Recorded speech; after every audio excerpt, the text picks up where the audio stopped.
There are places where the world forgets to breathe, where time folds in on itself and becomes myth. The Mountain of Flowers and Fruit was such a place. Neither traced by cartographers nor ruled by dynasties, it stood outside the calculations of men. Hidden beyond war and wealth, it hummed with something older than both, a silence not of absence, but of waiting. The mountain was not majestic by the standards of kings, but it possessed a beauty untouched by conquest. Its forests tangled like forgotten prayers. Its waters murmured secrets only the stars remembered. The flowers did not bloom with urgency. They lingered, as if memory itself had taken root. At its highest ridge, a cradle of stone bore something unspoken. A solitary rock, round as a womb, veined with ancient energies. No hand had shaped it. No god had claimed it. But it pulsed quietly, as if drawing breath from the sun and dreams from the moon. The animals gave it a wide berth, not from fear, but reverence. They sensed, as nature often does, that something was forming within. 100 years passed, 1,000. Rain fell like thoughts. Wind carved hymns in the cliff face, and still the stone waited. It knew what empires forgot, that becoming is not hurried, and birth is not always blood. In this silence, myth took root, and in this stillness, something stirred. It began not with thunder, but with light, the soft shimmer of dawn cascading across the stone's curved back. After lifetimes of silence, the stone had begun to pulse. The sun warmed it. The wind whispered to it. The moon fed it songs in the dark. And one morning, as the stars blinked farewell, a crack split its surface. Delicate, deliberate, divine. The stone did not shatter. It opened, as if offering the world a secret it had carried too long. From within came not flame, not shadow, but a figure, a being, a child of no one, a creature shaped not by womb or will, but by the universe's own longing. He stepped into the world unafraid, eyes lit with gold and fire, as if he had read the skies before they were written. He did not cry. He did not crawl. He stood. He looked at the trees not with wonder, but recognition, as though he had been dreaming them long before they grew. The animals circled him, cautious, curious. They found no predator, no prey, only possibility. He had no name, no history, and yet he was already old, already sacred. The wind circled him like a parent. The birds sang not to him, but about him. Nature does not often make mistakes, but it had made something new, a soul without origin, a question with breath, and the heavens, still distant, began to take notice. For what had emerged from the stone was not just alive, it was aware. He walked among the trees as though returning, not arriving. With each step, the earth seemed to remember him. He climbed the tallest branches not for escape, but for joy. He mimicked the sounds of beasts, not out of need, but amusement. This was no infant fumbling into being. This was a presence, whole, untethered, and impossibly new. The monkeys came first, drawn not by fear, but fascination. They watched him leap from stone to tree, balance atop swaying branches, tumble through wind like he had rehearsed it for centuries. He laughed, not like a child, but like thunder in spring, sudden, full, and echoing beyond the trees. The monkeys bowed. not from submission, but awe. In him they saw what they might become, if only they were unshackled by the rules of nature. So they crowned him, not with gold or title, but with song and loyalty. He became their king not by bloodline, but by breath. And he accepted, not with pride, but with hunger. Not for food, for more. Something stirred in him, something ancient and unfulfilled. He asked where he came from. No one answered. He asked who made him. Silence replied, and in that silence, longing bloomed. To rule the mountain was not enough. To be adored by beasts was not enough. He was not content with presence. He wanted permanence. He wanted to know what gods feared and sages whispered, how to never end. The mountain gave him birth, but the question of death would give him purpose. In the days that followed his coronation, he grew restless. The monkeys danced and played, but his eyes searched the horizon. His laughter no longer echoed. It lingered. The joy of the mountain had begun to dull, not because it changed, but because he had. The wind still told stories, but now he wanted answers. And so he left. Down the slopes, across forests, through rivers, barefoot and unannounced. Not as a king, but as a question walking in flesh. He sought immortals, sages, hermits with beards like rain and eyes like still water. Some turned him away. Others fed him rice and riddles. But none gave him what he wanted, the secret to never dying. Until he found a master. Subhuti, a name whispered by mountains, known by no empire. A teacher who lived not in temples, but in silence. Subhuti did not ask who he was. He did not ask why he came. He simply said, "Listen." And so he did. He listened to the rhythms of breath. He listened to the language of leaves. He learned transformation, cloud somersaulting, the secrets of wind walking, and the subtle threads of Tao. The teachings were not instruction, they were reflection. To learn was to remember what he had always known, but never heard. But alongside this enlightenment, something else grew. Pride. For though he sat still, his mind raced. Though he bowed, he imagined flying above his master's head. Knowledge, once a path, became a weapon. And yet the Tao does not resist. It reveals. It offers rope and watches who binds themselves. In his bones he carried wisdom. But in his heart thunder returned. And as the lessons ended, rebellion stirred. He returned to the mountain, but he was no longer its child. He was its storm. The monkeys rejoiced, unaware of the transformation in their king. He showed them tricks, shape-shifting into beasts, growing tall as trees, shrinking small as dust. He summoned clouds to ride, split waterfalls with laughter, bent nature as if it were thread. But beneath the marvel was an ache. For even now, wiser, stronger, nearly divine, he feared one thing, the end. And so he sought a weapon. The seas answered.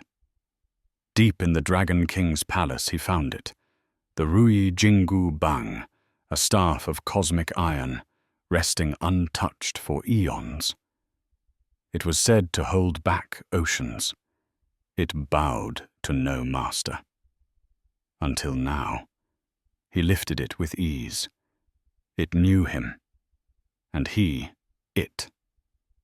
For even objects can recognize anomaly. armed with the staff, armored with knowledge. He looked skyward.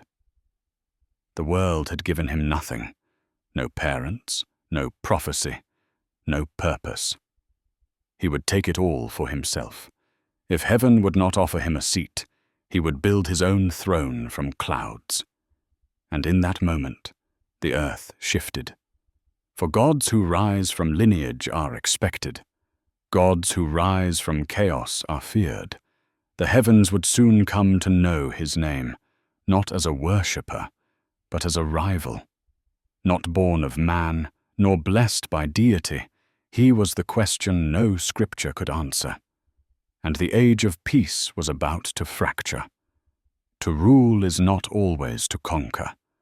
Sometimes it is to be loved, wholly, unquestioningly, without fear or demand. Sun Wukong, the Monkey King, was not crowned by bloodline or ceremony. His authority rose from the joyous chaos of the wild, granted by those who saw not a tyrant, but a mirror of their own freedom.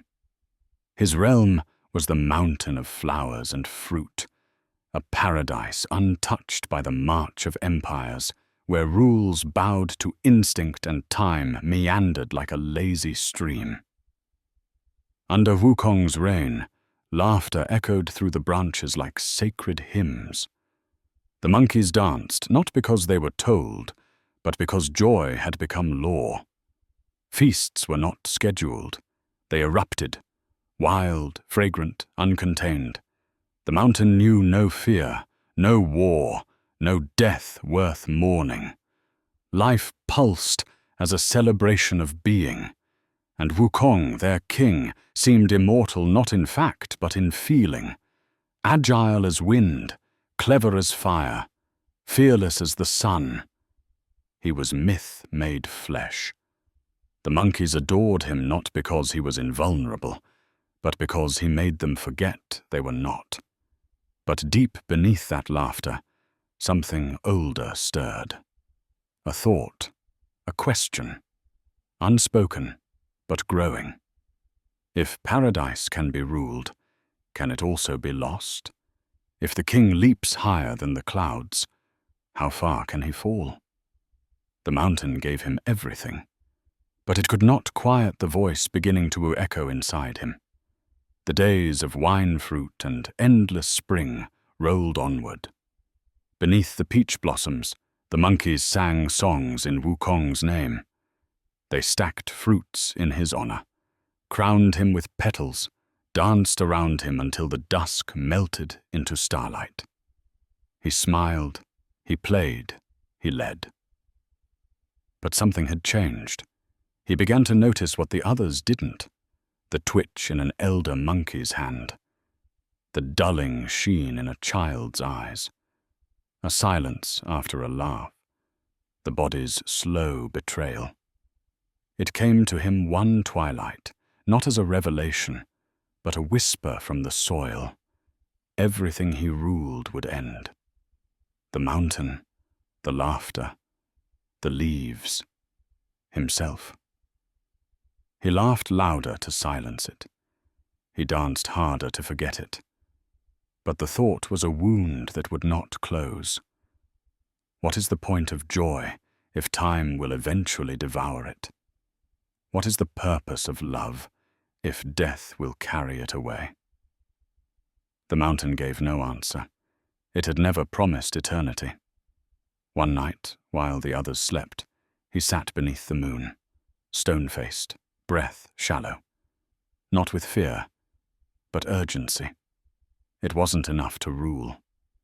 He wanted permanence. He wanted the sun not to set, the fruit not to rot, the breath not to end.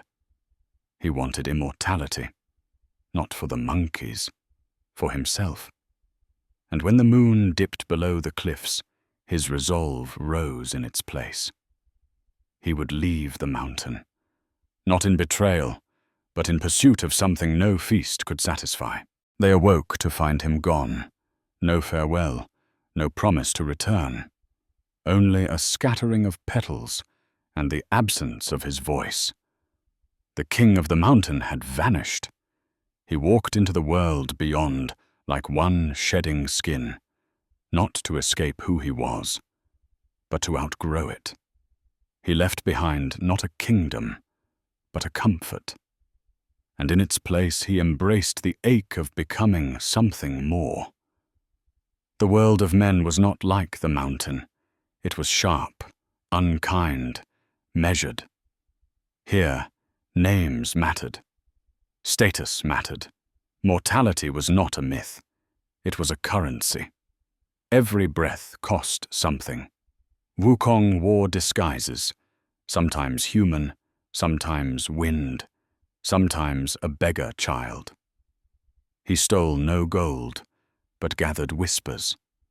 He heard tales of sages who lived for centuries, of islands hidden in clouds, of rivers that whispered secrets to those who listened long enough. He wandered through towns where old men sat with trembling hands. He watched funerals, not with grief, but with hunger, not for flesh, but for answers. He studied temples. He asked questions no one dared ask aloud. And with every step, the mountain grew smaller in his memory. This was no pilgrimage. This was defiance. A creature not meant to die had tasted the thought and could no longer bear it. He did not want to be remembered. He wanted to never be forgotten. And as his feet carried him farther from all he had known, a new voice entered his mind. Not of death, but of mastery. What if immortality was not a gift? What if it was a discipline? His path led him through broken temples, beneath forgotten banners, across lands where mortals clung to rituals like anchors. They feared death and worshipped gods, but none seemed to understand either. Wukong, in their midst, felt both older and younger than everything around him. A child among ancients, a god among children. He took many names, none of them true. He sat among monks who recited mantras they did not believe. He served tea to sages who claimed to know the heavens, but trembled before illness. They taught him rites. He performed them with patience, but he found no truth in repetition. Still, he listened, for within every myth was a fracture, and through it light sometimes leaked. One story spoke of a being not born of the world, but above it, a Taoist master who taught not life, but permanence. A gate that opened only for those who did not knock. A lesson given only when the question was no longer spoken. And so Wukong stopped asking. He walked farther than the wind. He waited longer than the sun. He shed pride like dust. Until one day, he found it. Not a palace, but a cave. Not a door, but a silence. And something inside that silence recognized him. Subhuti did not speak when Wukong arrived. He did not test him, nor ask his name. He simply watched. And Wukong for once did not perform. For the first time in his brief but roaring life, Wukong was not a king, not a warrior, not even a creature. He was a question wrapped in skin. And in that stillness, something ancient stirred. The sage accepted him, not with ceremony, but with presence. There was no teaching schedule, no prophecy, only rhythm, repetition, and the unmaking of arrogance. Wukong swept leaves. He meditated beside cold stones. He was not told what immortality meant. He was made to feel what it was not. Days passed, or was it years? Then came the whisper, a lesson not spoken aloud, but folded into breath. Immortality is not the absence of death. It is the mastery of self. Not freedom from time, but freedom from fear. In that moment, Wukong did not rejoice. He bowed, not in surrender, but in understanding. But understanding is not the end. It is the doorway. And through that doorway, the next temptation would soon arrive. Some truths are not taught, they are endured. And the one who imparts them does not always speak. Subhuti was not a man who announced his wisdom. He was a mountain in human form, still, vast, unshakable. The world knew of him only in fragments, whispered through temple walls and carried by hermits like broken hymns. He lived far beyond the provinces of men, in silence so pure that even the wind bowed before it. When Wukong stood before him, the sage did not demand name, lineage, or offering. He saw through the monkey's clever mask, down into the furnace of longing that burned beneath his skin. Subhuti did not grant approval. He allowed presence.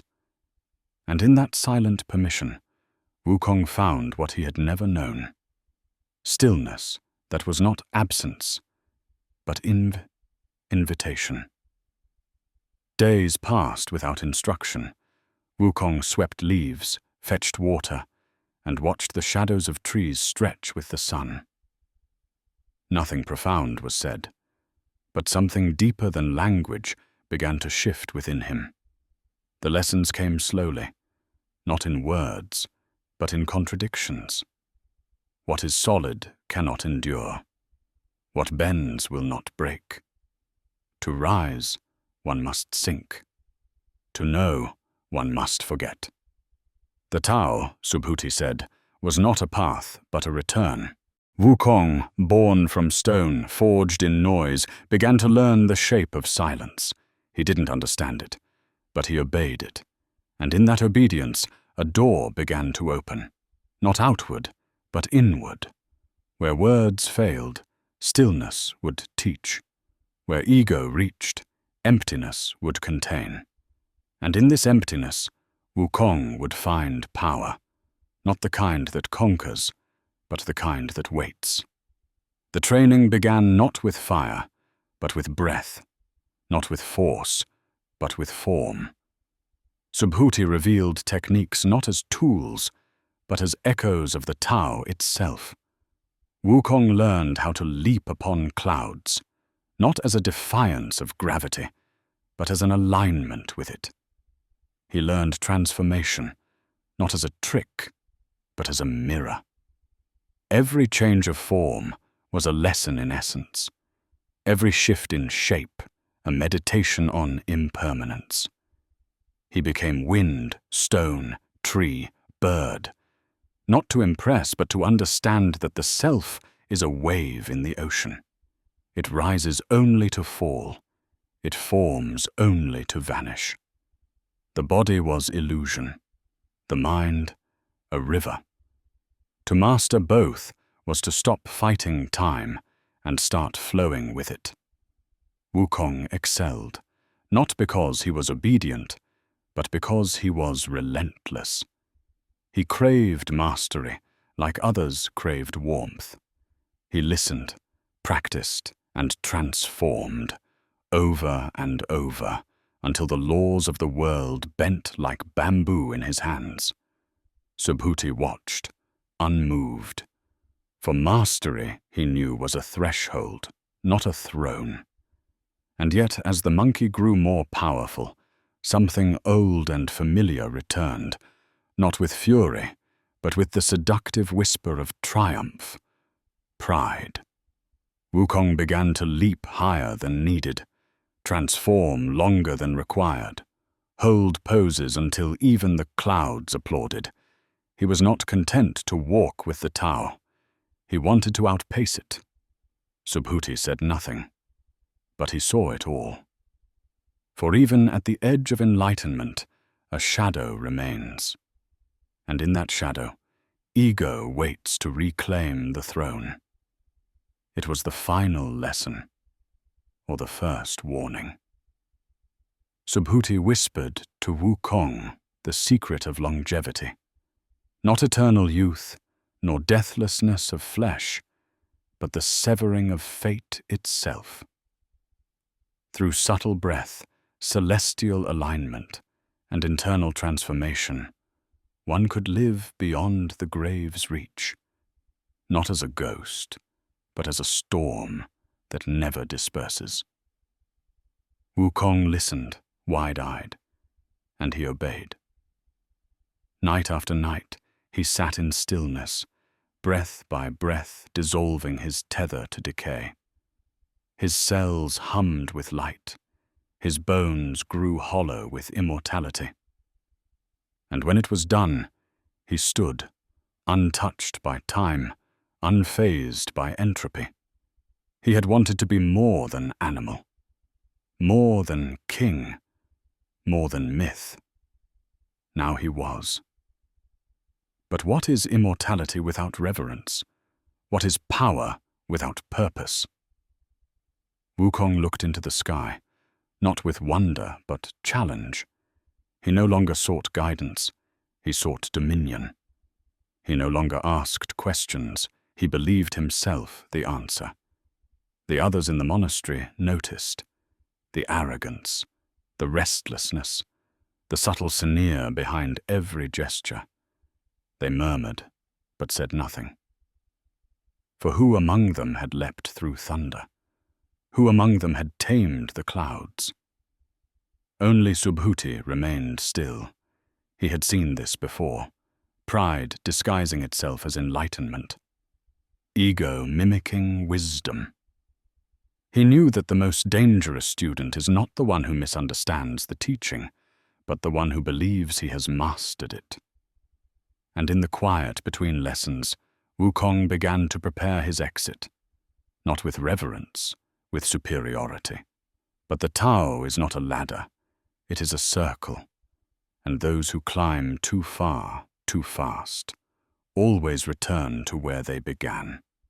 He should have stayed hidden, but power rarely tolerates secrecy. Wukong, now robed in immortality, descended briefly into the world of men.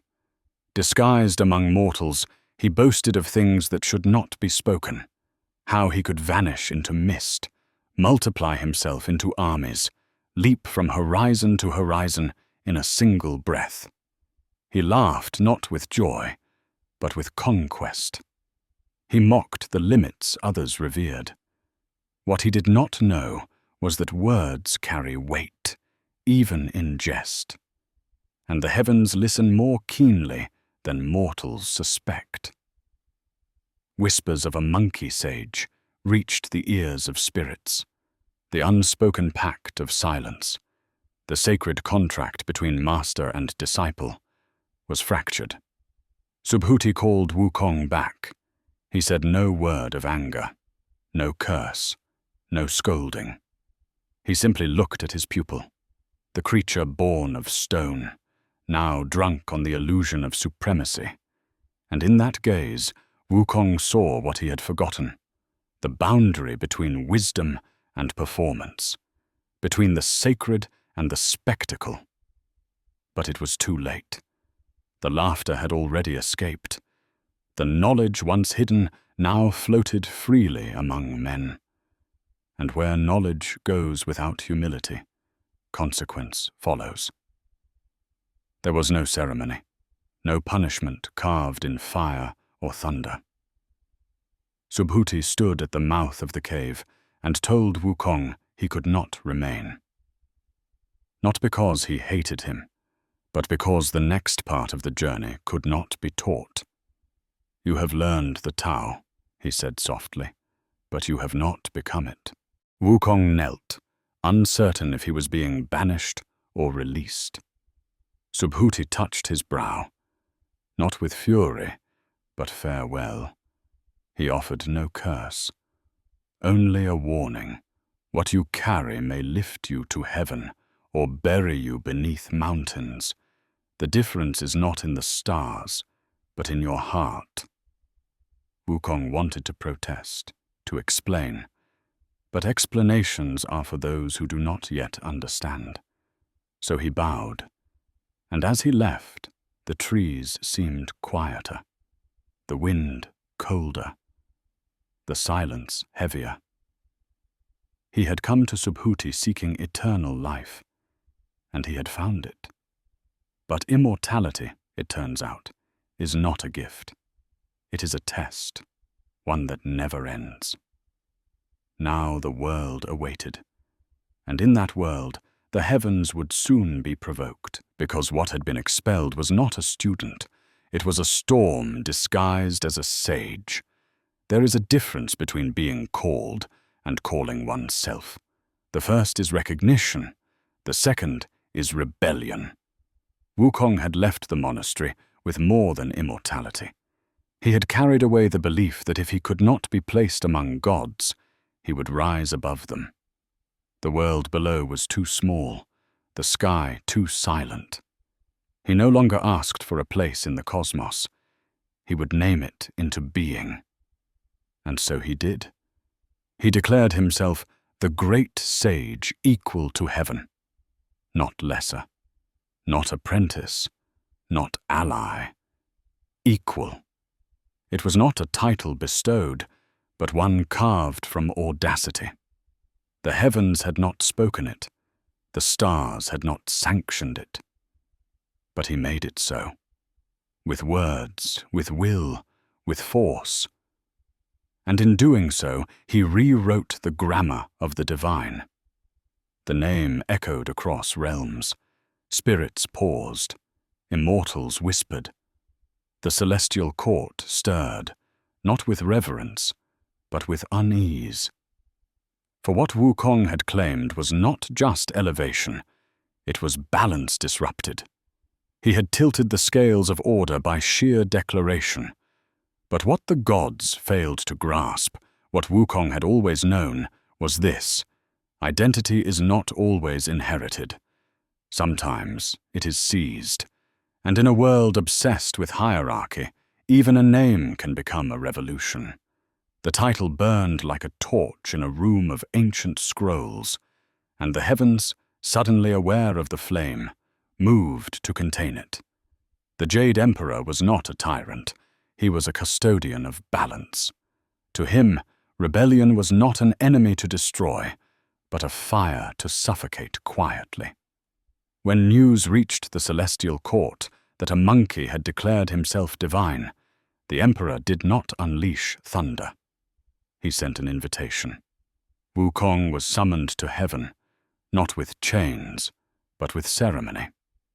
Not to be punished, but pacified. He arrived cloaked in confidence, walking where no beast had walked, standing where only bloodlines had stood.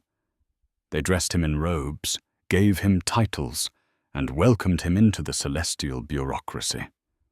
To the outside world, it seemed a triumph. But to Wukong, it was a game played in bad faith. He was granted position, not power. Presence, not respect.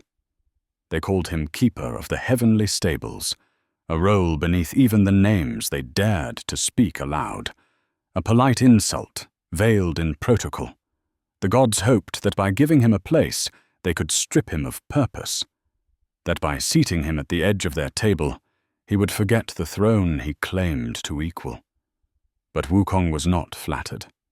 He was watching, measuring, remembering.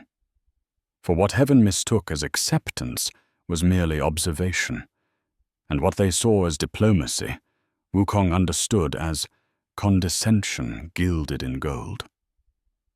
Still, he played along, for now.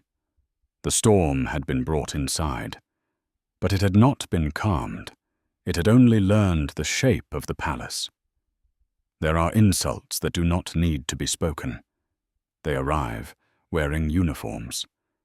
They stand behind marble doors. Wukong was sent to oversee the celestial stables, a position designed not for dignity, but for containment.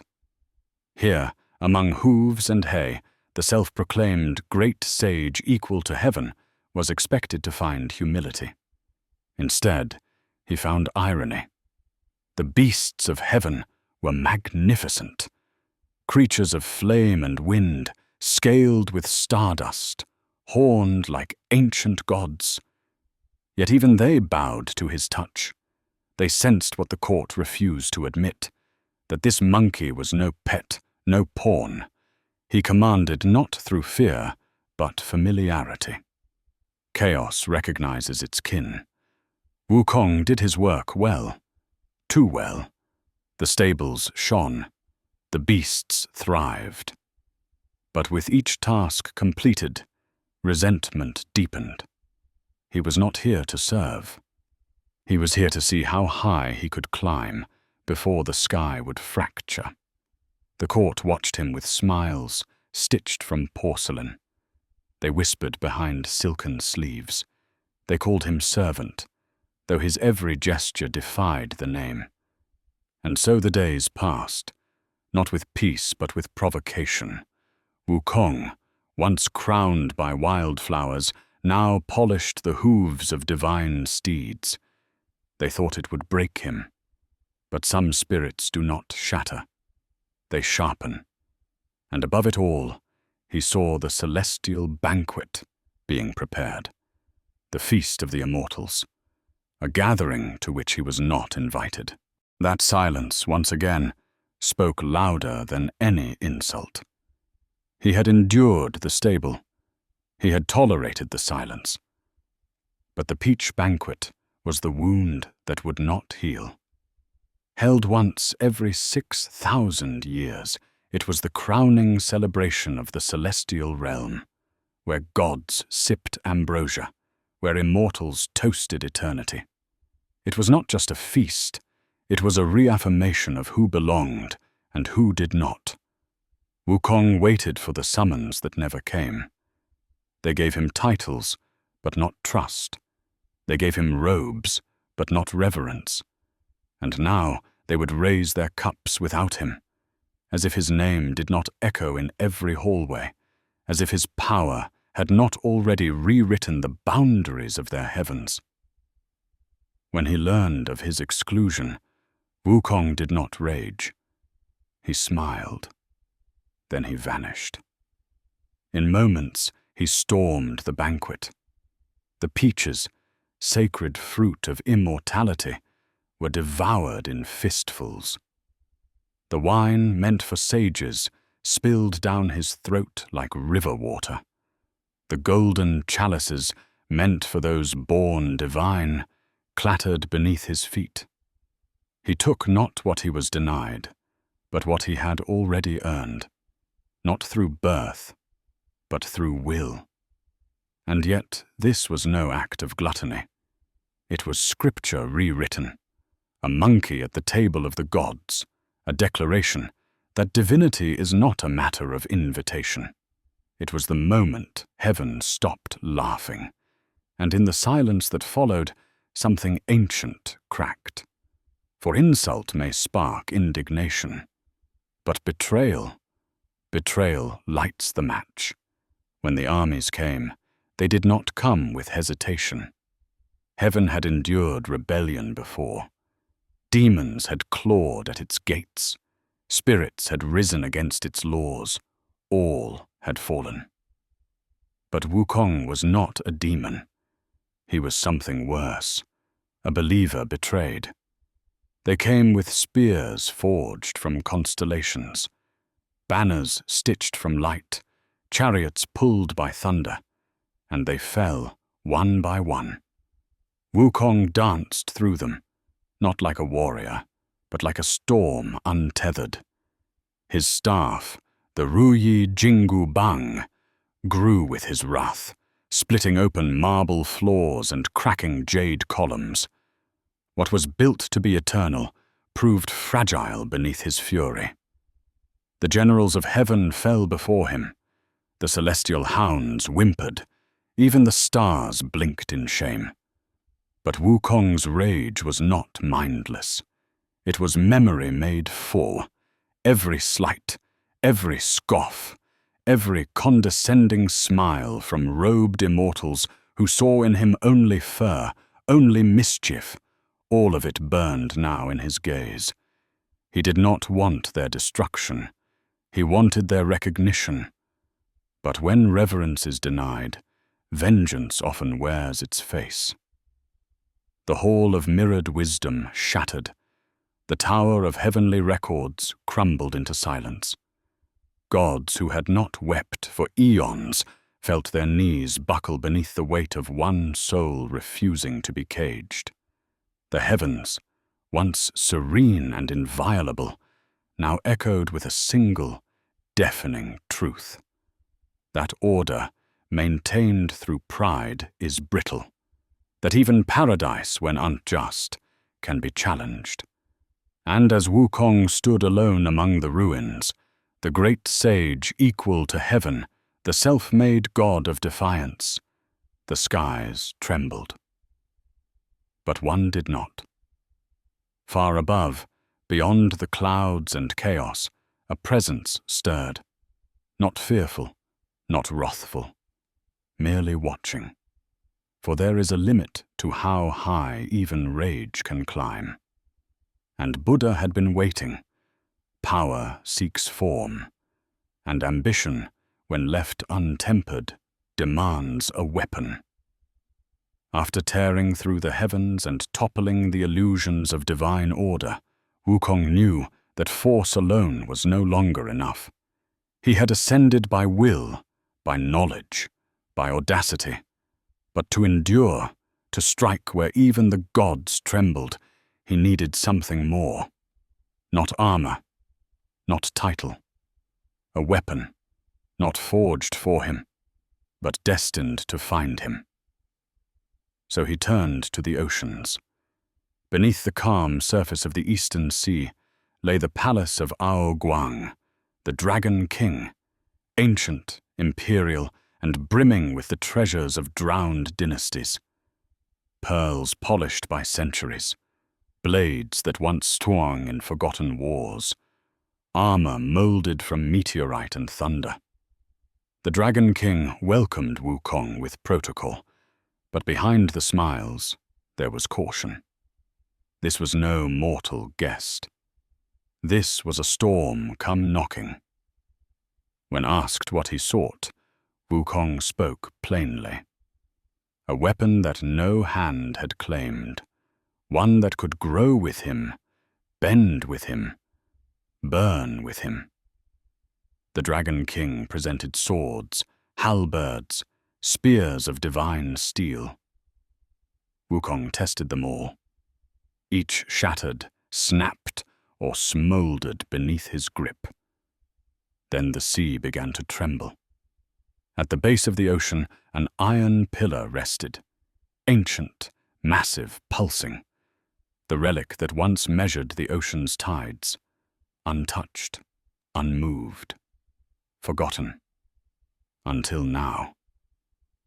Something in the sea stirred, not fear, recognition, and in that moment, Wukong smiled. He had not come to find a weapon. He had come to wake it. The Ruyi Jingu Bang had slept for millennia, not lost, but waiting. Forged in the primordial dawn, it was not crafted by hands, but by balance itself. An instrument of the sea gods, it had once kept the oceans level and the earth at peace.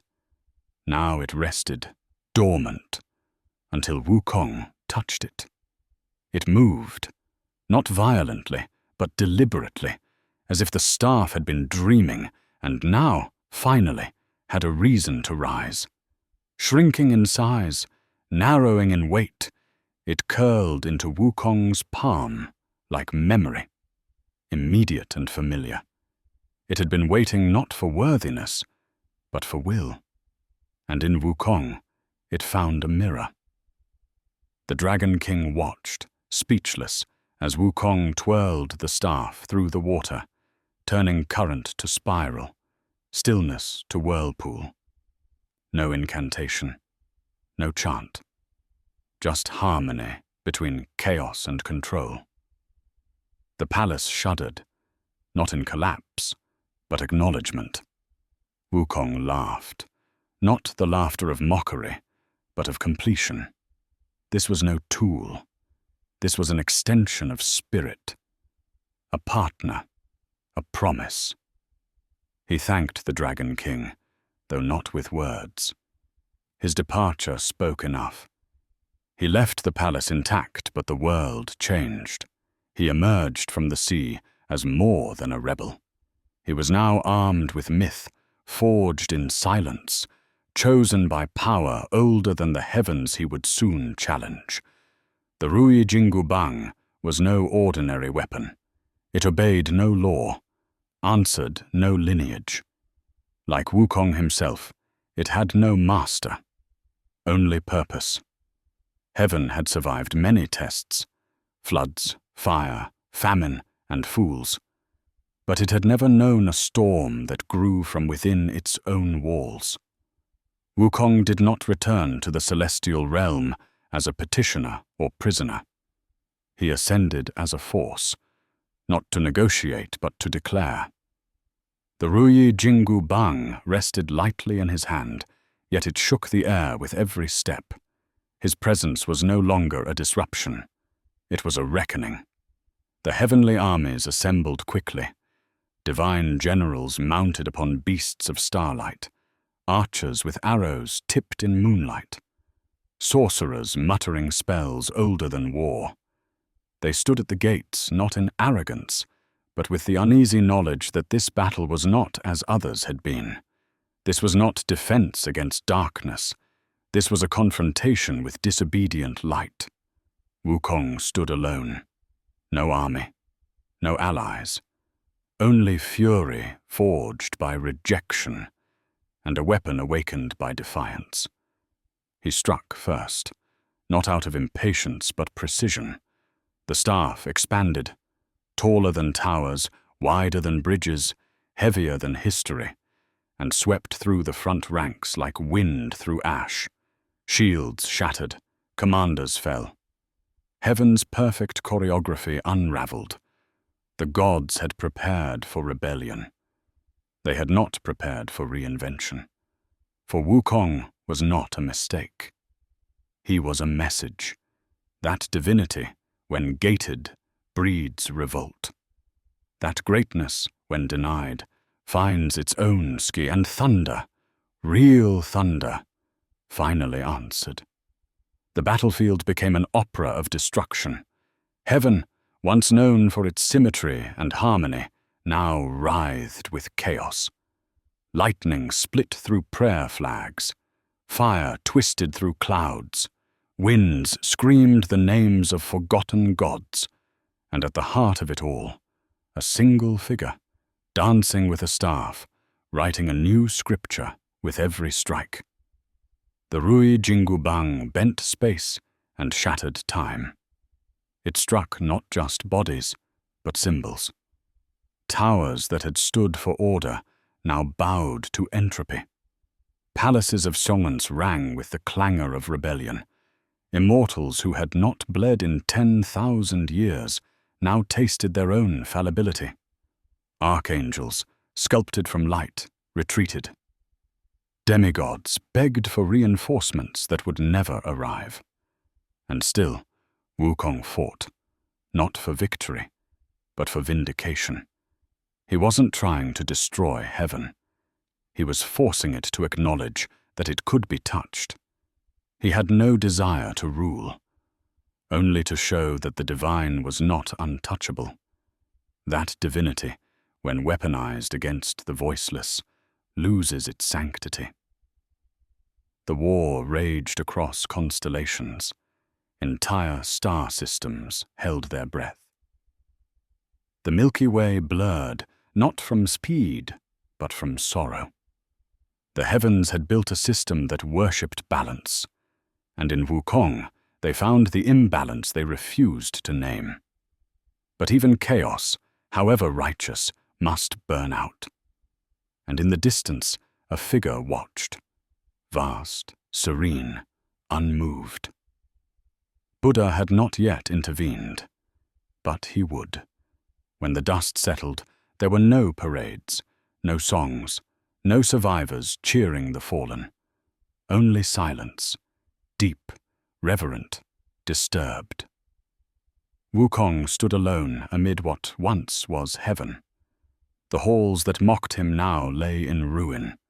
The gods who belittled him now hid behind veils of shattered pride. He had won. But victory, when unshared, feels like prophecy gone hollow. The Rui Jingubang returned to its original size and nestled once more behind his ear. A thunderstorm folded into a whisper. He did not roar. He did not gloat. He simply stood, unbroken, unbowed, and still somehow unsatisfied. The battle was over. But the war between who he was and what the universe could allow, that war had only just begun. And far above, through veils of golden light and clouds unmoved by chaos, a hand was preparing to reach down, not to punish, but to contain. Because even heaven must admit, some fires cannot be fought. They must be buried. When gods fall silent, the universe trembles. But when silence walks into the storm, smiling, still, unshaken, it becomes something else entirely. Presence. As heaven cracked and the divine halls echoed with ruin, a new figure entered. Not through gates, but through gravity itself. He did not arrive on clouds or chariots. He arrived within stillness. Siddhartha Gautama, the Buddha, did not raise a weapon nor summon an army. He brought only a smile, not of indulgence, not of mockery, but of recognition. The gods begged him to end the chaos, to destroy the monkey who had humiliated their thrones. But Buddha did not speak to them. He looked only at Wukong, and Wukong, for the first time in his countless transformations, paused. This figure before him did not flinch, did not cower, did not posture. His power did not erupt, it absorbed. He radiated a gravity deeper than fury, more complete than fire. And it unsettled something in Wukong that no blade had touched, not his pride, but his doubt. For power recognizes power. But wisdom recognizes the mirror. Buddha said nothing of punishment. He did not accuse. He did not remind Wukong of his crimes. He simply offered a challenge, as gently as one might offer a cup of tea. And in that invitation, Wukong sensed a shift, not defeat, but the chance to define, once and for all, whether he was truly beyond the grasp of all things. And so, with the defiance of a storm and the silence of a prayer, he accepted. The Buddha extended his right hand. "This," he said, "is the world. Leap beyond it, and you are free." Wukong laughed, not in ridicule, but in bravado.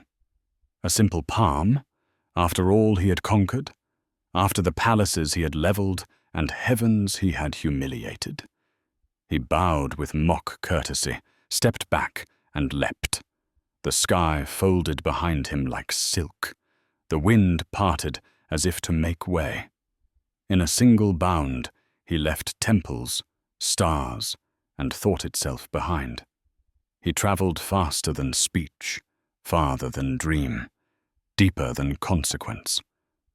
He landed in a place that had no edges, an expanse of void. There, 5 pillars stood, like forgotten gods, vast and unmoving. He marked one with a symbol, his own declaration of triumph. And when he was done, he soared back to the Buddha with fire in his breath. "I am beyond your grasp," he declared. Buddha did not respond with words. He simply turned over his hand. And there, in the center of his palm, Wukong saw it. The 5 pillars. The mark. The distance he thought he'd traveled was nothing more than a circle drawn within infinity. He had never left the hand. Pride, it seemed, could move mountains, but not transcend truth. The realization was not instant. It arrived slowly, like water seeping through stone. And when it did, Wukong did not rage. He did not beg. He stood silent. For the first time, truly silent. And then the sky moved. In his arrogance, Wukong had raced past suns and illusions, believing he had escaped fate. He had mistaken speed for transcendence, but what he found was a deeper truth, that the infinite is not out there, but in here, that the farther one runs from humility, the closer one loops back to its edge. The 5 pillars were not barriers. They were mirrors, symbols of ego's architecture, tall, proud, immovable. But their placement inside the Buddha's palm revealed a truth that Wukong could not unsee, that even the vastness he conquered was still contained. He had flown not through the cosmos, but within himself, through his own self-importance, his hunger for proof, his addiction to victory. Each leap, each boast, each etched mark had been a cry for validation wrapped in rebellion. The illusion wasn't in the journey. It was in the belief that the journey could lead beyond consequence. Wukong looked back on everything he had done, the kingdom shaken, the heavens humbled, the names he had claimed, and suddenly they felt fragile, brittle as paper soaked in ink. Power, it seemed, could fool the eyes. But the soul always knew. He had touched every corner of existence, except surrender. And now, that final corner was closing. The Buddha's fingers curled, not as vengeance but as gravity. Not to crush, but to contain. The sky grew heavy, and Wukong felt not fear, but weight. And in that weight, something ancient within him finally exhaled. The hand became a mountain. It did not fall upon Wukong in violence, but in finality. 5 broad fingers folding into 5 peaks, sealing him not just beneath stone, but beneath story. The mountain was named 5 elements. It was not merely a prison, but a reflection of the chaos he had been, the imbalance he had unleashed, and the silence he had refused. And beneath it, Wukong did not scream.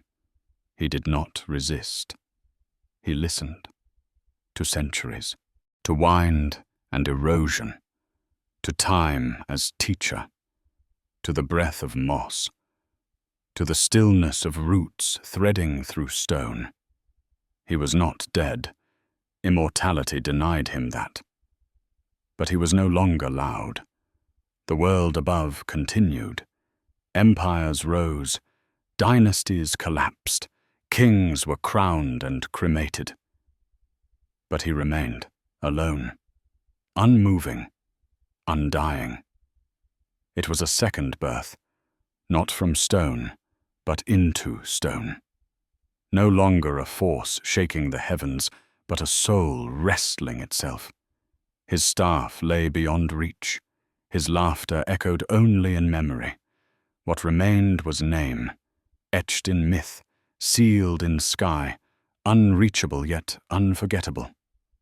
And in this exile, the Tao whispered again, more clearly now, unchallenged by ego. True freedom, it said, is not the absence of chains. It is the absence of needing to prove one is unchained. Wukong closed his eyes, not in defeat, but in stillness. He had once shattered heaven. Now he would learn the weight of peace, and above him, a monk had just been born. The one who would need him.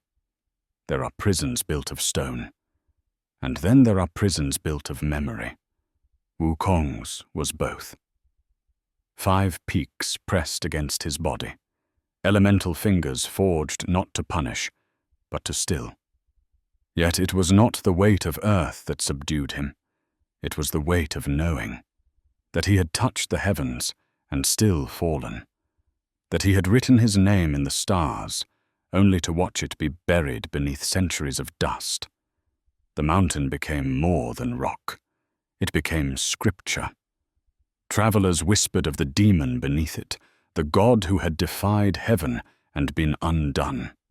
Monks bowed as they passed. Children recited his name like a riddle. The legend of Sun Wukong spread, even as the being himself remained unseen. Time did not forget him. It reimagined him. And so the mountain held more than a body. It held myth, sealed by shame, watched by the sky. But shame, like stone, can erode, and myths, like men, can change. The seasons spun. Dynasties rose and fell with the rhythm of dust. Men built towers of pride, only to watch them crumble beneath the same sky that had once crowned emperors. But Wukong did not move. He was not dead.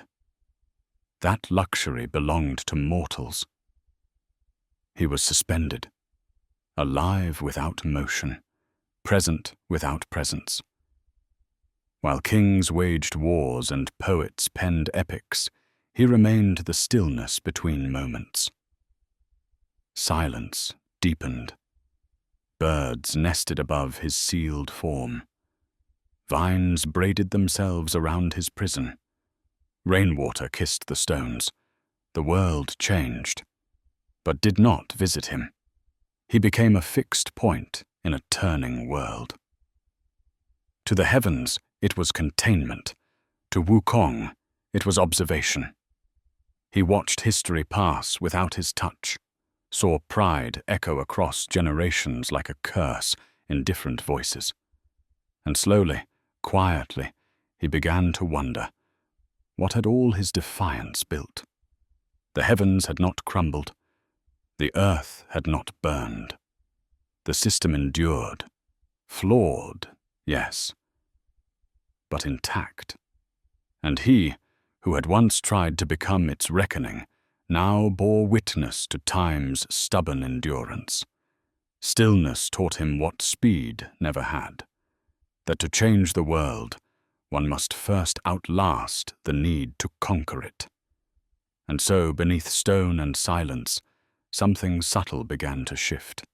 There is a sound only immortals can hear, the slow, imperceptible cracking of self. In silence, pride loses its sharpness. Rage rusts. And the voice that once shouted defiance begins to whisper doubt. Wukong, beneath the mountain, was not tortured. He was not tormented. He was left with only himself, and that, for a soul like his, was sentence enough. He replayed every rebellion, every boast, every moment of thunder hurled at the sky. And he saw it not as strength, but as reaching, a child chasing the sun with a stick. The Rui Jingubang, once an extension of his fury, now felt distant, not taken, but unneeded. Power was no longer the question. Meaning was. And in that cavern of silence, a new understanding crept in. That rebellion is not always revolution. That noise is not always change. That even gods must grow or perish in the illusion of permanence. This was not surrender. It was the beginning of humility, not in posture, but in perspective. The stone did not crush him. It clarified him. And each drop of understanding carved a groove in the ego he had once mistaken for truth. At first, the stone was his captor, then his cell, then over time, his reflection. Beneath the mountain, where no applause followed, no gaze affirmed, Wukong began to see. Not the heavens, not the masters, not the systems he had once fought, but the source of all those battles, himself. It was not weakness that had led him to ruin. It was a misunderstanding of strength. He had chased immortality, mastery, rebellion, and had caught them all, only to find them hollow in his hands. What remained in the end was not power, but presence. And presence, it turned out, was what he had always fled. He began to observe his own patterns, like echoes folded into centuries. He saw the need to be seen, the ache to matter, the belief that one must burn to be bright. And then, one day, he stopped needing. The mountain did not move, but something within him did. No longer driven by rage, no longer fueled by vengeance, Wukong sat beneath stone not as prisoner, but as student. He was not waiting. He was becoming. And far away, beyond mountains and monarchs, a journey was beginning. A monk had been chosen. A path had been drawn. The mountain would not hold him forever. But it had held him long enough. The world does not always fall through fire. Sometimes it drifts, slowly, imperceptibly, into hunger. The Tang dynasty, once golden and glorious, had begun to fade at its edges. The temples stood, but the prayers were hollow. The rituals were many, but the truth was missing. Beneath the splendor, an ache stirred, not of rebellion, but of forgetting. And in the heart of the empire, one man listened. The Emperor of Tang, sovereign not only by blood but by burden, looked upon his land and saw not chaos, but confusion. The people had lost their way, not because they had wandered, but because the road to truth had grown dim. So he prayed, not to his ancestors, nor to the bureaucracies of the divine, but to heaven itself. He asked not for gold or victory, but for scripture, a path back to wisdom, a light worthy of belief. Heaven heard, but heaven does not answer in thunder. It answers in silence that shifts the soil, in dreams that whisper when the world sleeps. The gods convened, not to descend, but to delegate. They chose not a warrior, not a prophet, not a king. They chose a monk, a mortal, a man of quiet feet and restless spirit. For the weight of redemption must never fall upon the loudest voice. It must find the clearest heart. And so heaven pointed, not to the palace but to the monastery. And the journey began, not on the road, but in the silence between a plea and its reply. In the folds of China's ancient heart, a monk walked barefoot across temple stones, humble in bearing, vast in spirit. His name was Xuanzang, but history would remember him as Tripitaka. He was not bold in battle, nor renowned for sermons. His strength lay elsewhere, in gentleness that did not bend, in clarity untouched by pride. He had read the sacred texts until their words blurred into breath. Yet he knew, even in his discipline, that something was missing. He saw contradiction between law and truth, between power and purity. He questioned not the gods, but the gaps between their words.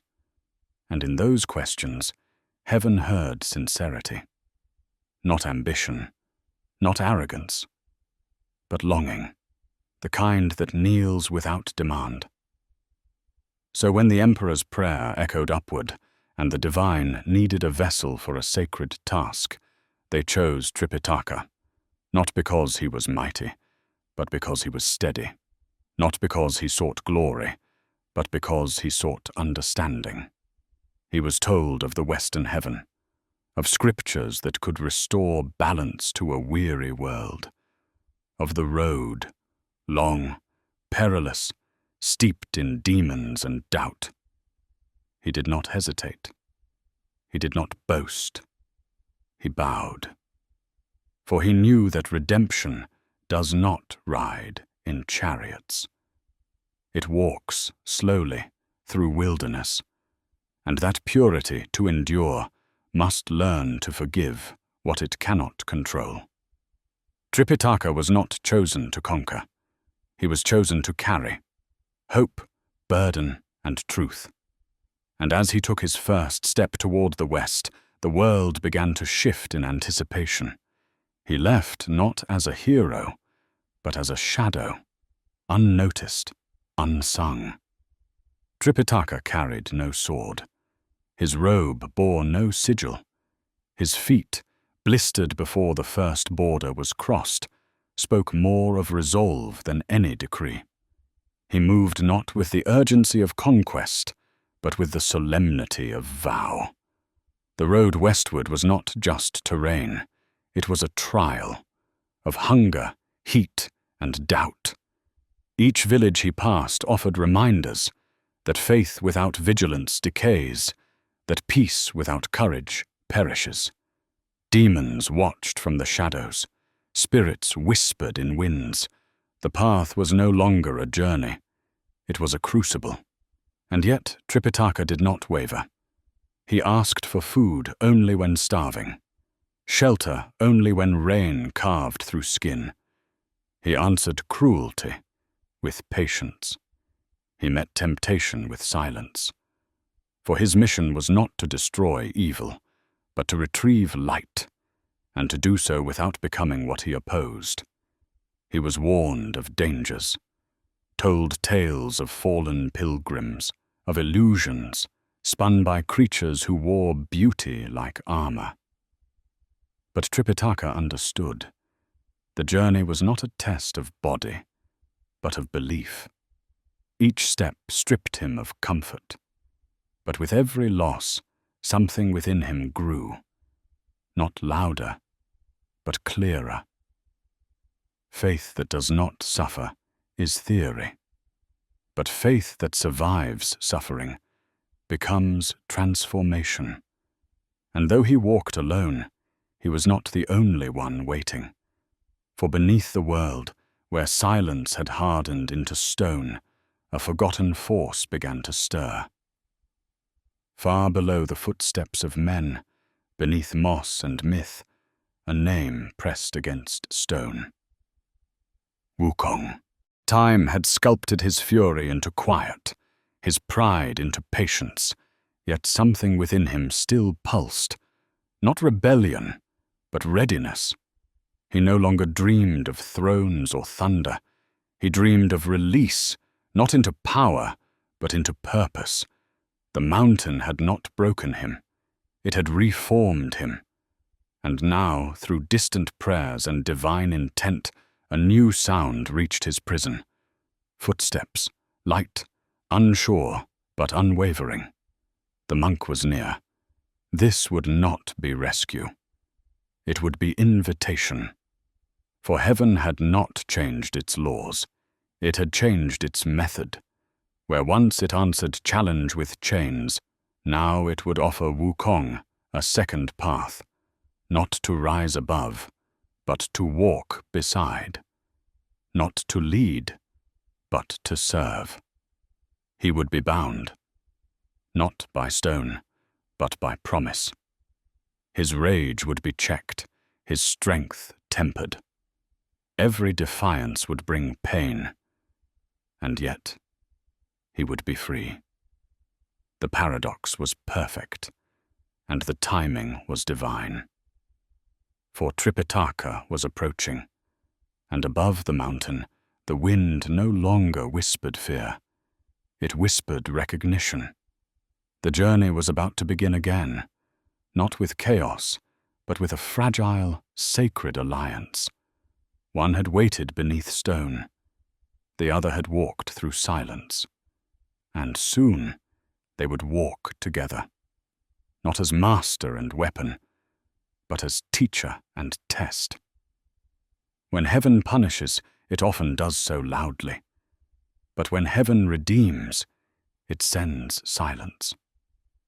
Above the mortal world, beyond the thunder of armies and the chants of kings, there exists a gaze that does not judge, but witnesses, endlessly, patiently, mercifully. That gaze belongs to Guan Yin. She is not a goddess of wrath or conquest. She is a bodhisattva, one who hears the cries of the world not with pity, but with purpose. She does not strike. She listens. And in listening, she sees the threads others ignore. While the gods had buried Wukong under mountain and myth, Guan Yin had watched. Not his crimes, but his silence. She had heard the rage turn to echoes, the pride to ash, the resistance to restlessness. She had watched his heart bend not toward humility, but toward readiness. Not yet pure, but no longer lost. She saw in his storm the potential for a different kind of power. Not the power to break, but the strength to bear. And so she descended, not in fanfare, not in lightning, but in stillness. Her mission was not to save Wukong. It was to offer him the chance to save someone else. For redemption, if it is to mean anything, must be earned through the service of another's salvation. And there, in the shadow of the 5 Elements mountain, where stone met silence, the first movement of mercy took shape. Stone does not yield easily, especially when it has been entrusted with memory. But Guan Yin did not demand the mountain's obedience. She asked for its permission, for even the earth must agree when redemption is to begin. And so, after 500 years of stillness, the mountain trembled, not with violence, but with release. The seal cracked, the roots shifted, and Wukong emerged.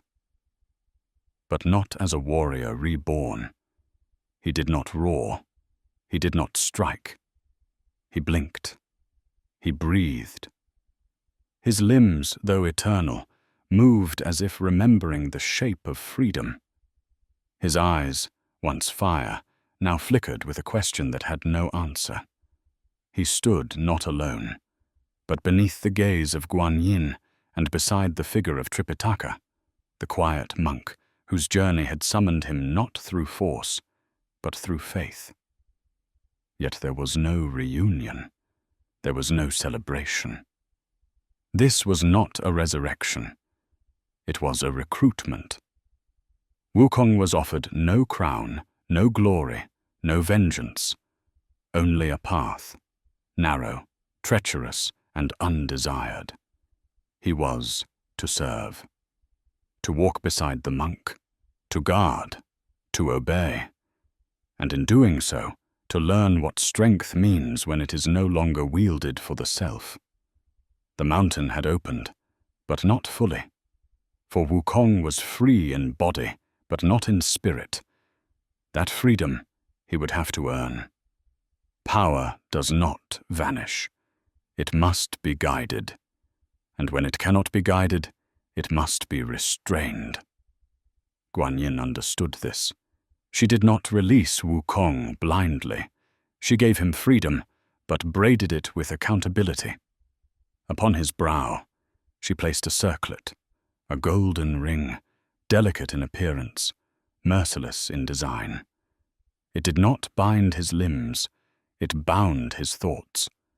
This was no symbol. It was law made flesh, a divine device linked to Tripitaka's voice. With a single mantra, the circlet would tighten, not to kill, but to remind. Every rebellious thought, every flicker of arrogance, every instinct toward destruction would be answered with pain. Not as punishment, but as punctuation. For Wukong's greatest enemy had never been heaven. It had always been himself. The crown was not a curse. It was clarity. He did not welcome it. He did not thank her. But he did not refuse it either, because some part of him, the part softened by 500 years of silence, knew he needed something stronger than himself to hold himself back. And so the crown was sealed, not as a mark of shame, but as a promise that one day it might no longer be needed. And beneath that weightless burden, the Monkey King took his first step into servitude. Redemption rarely begins with gratitude. Wukong walked behind Tripitaka like a shadow forced into light. His feet were steady, but his heart stumbled. He had agreed to serve, but he had not yet surrendered. Each step reminded him of what he had lost, the skies he once claimed, the staff that once sang in his palm, the fear he once inspired. Now, he was leashed by silence, corrected by whispers, and commanded by a monk whose voice trembled with kindness. And yet, it was that very trembling that began to break him. Tripitaka did not gloat. He did not belittle. He did not remind Wukong of the terms of his bondage. He simply walked, trusting the very creature who had shattered heaven to protect him from harm. It was trust, not chains, that weighed the most. Wukong tried to provoke.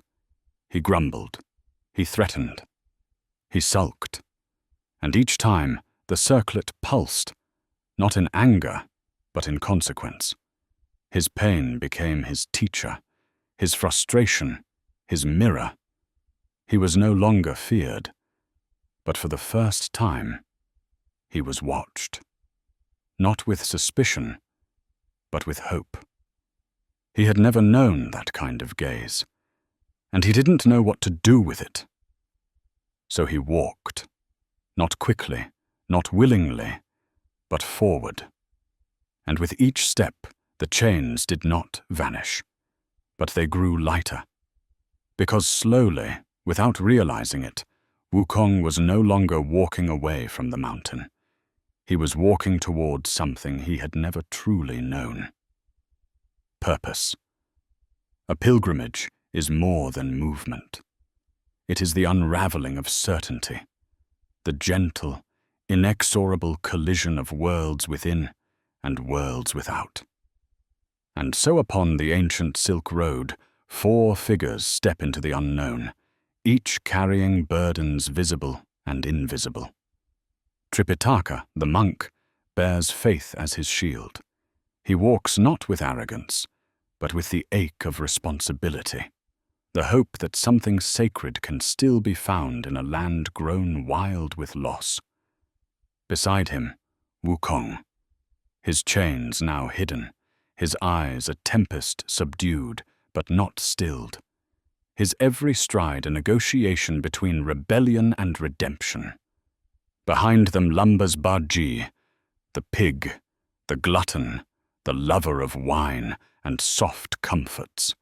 His laughter is raucous, masking wounds that never quite heal. He is a reminder that desire does not die, only transforms its shape. And Wu Jing, the silent one, his eyes dark pools, his voice the echo of things swallowed. He carries remorse with each step, a penance written on his skin. Together, they are not an army. They are not saints. They are possibility, a parable in motion, bound not by perfection, but by shared necessity. Their journey is not a conquest, but a confession. Every footfall testifies that heaven, once lost, must be searched for in the dust of earth. They walk, not away from their histories, but deeper into them. And the road, sensing their fragile hope, does not yield easily. It bristles, it beckons, and soon it bares its teeth. True peril seldom announces itself with thunder. More often, it arrives as a whisper. The shifting of leaves, the shadow that lingers just too long, the sense that something vital is being watched. Their path leads them into a forest older than memory, where light itself is tangled and wary. Here, the world is thick with legends, stories of spirits and demons that slip between trees, wearing human faces and ancient grudges. It is here that the first adversary reveals itself, not as beast, but as possibility. A shapeshifter whose power is not brute force, but the exploitation of fear. It toys with the pilgrims. It mimics voices they trust, offers comforts they crave, resurrects ghosts thought buried. Its magic is the art of reflection. It does not invent evil, but uncovers what lies dormant in its prey. Wukong, with his keen eyes and sharper instincts, sees through the glamour. Yet even he feels the shiver, not of danger, but of recognition. The demon wears his doubt like a mask. Tripitaka falters, tempted by visions of ease and shortcuts that would betray his vow. Baji stumbles, lured by false promises of pleasure. Wu Jing remains silent, but his silence grows heavier. The demon is defeated, but not destroyed. For in its vanishing, it leaves behind the knowledge that not every monster is an enemy. Some are lessons, mirrors that refuse to lie. As the pilgrims leave the forest, their silence is deeper.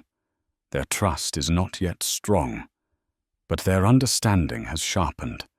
The true journey has begun, and the hardest battles will not always be visible. On the road, fatigue is honest, desire is constant, and the past never truly loses its grip. Baji, once the marshal of heaven, now wears his hunger as both joke and shield. He craves not only food, but affection, ease, distraction, anything to dull the ache of exile. His appetite becomes a running argument, with the world, with his companions, with himself. Tripitaka urges moderation. Wukong mocks and scolds. But Baji, in every greedy gesture, betrays a deeper longing, to be forgiven, to belong. Wu Jing remains on the periphery, steady, wordless, bearing burdens that words could only cheapen. He was once a general, cast down for a sin so obscure it cannot be named aloud. Now, every act is atonement. He is the companion who never complains, but whose quiet is a drumbeat of regret. The group is not united by affection, but by necessity. Fault lines form. Baji's complaints, Wukong's temper, Tripitaka's idealism, Wu Jing's reticence. The pilgrimage becomes not just a movement through lands, but a migration across the terrain of weakness. It is here, in the mundane, that the epic is forged. Not in the vanquishing of monsters, but in the endurance of flaws. The pilgrims learn that camaraderie is not the absence of irritation, but the choice to walk on together despite it. Every hunger resisted, every silence honored, is a step deeper into the work of transformation. And the further they go, the more their own shadows walk beside them. Conflict is not the exception on this journey. It is the rhythm. When next a demon threatens, bold, mocking, intent on devouring Tripitaka's hope, Wukong does what he was born to do. He leaps, he fights, he rages. The staff spins, the air cracks, and for a moment the world bends beneath his fury. But in the storm, something ancient returns. Pride, anger, the thrill of destruction for its own sake. He is not only defeating evil, he is feeding something inside himself. Tripitaka sees it. He utters the mantra. The golden circlet tightens around Wukong's brow. Pain floods his mind. Not physical, but spiritual, a burning that reminds him he is not free. His rage is shackled, his power is leashed.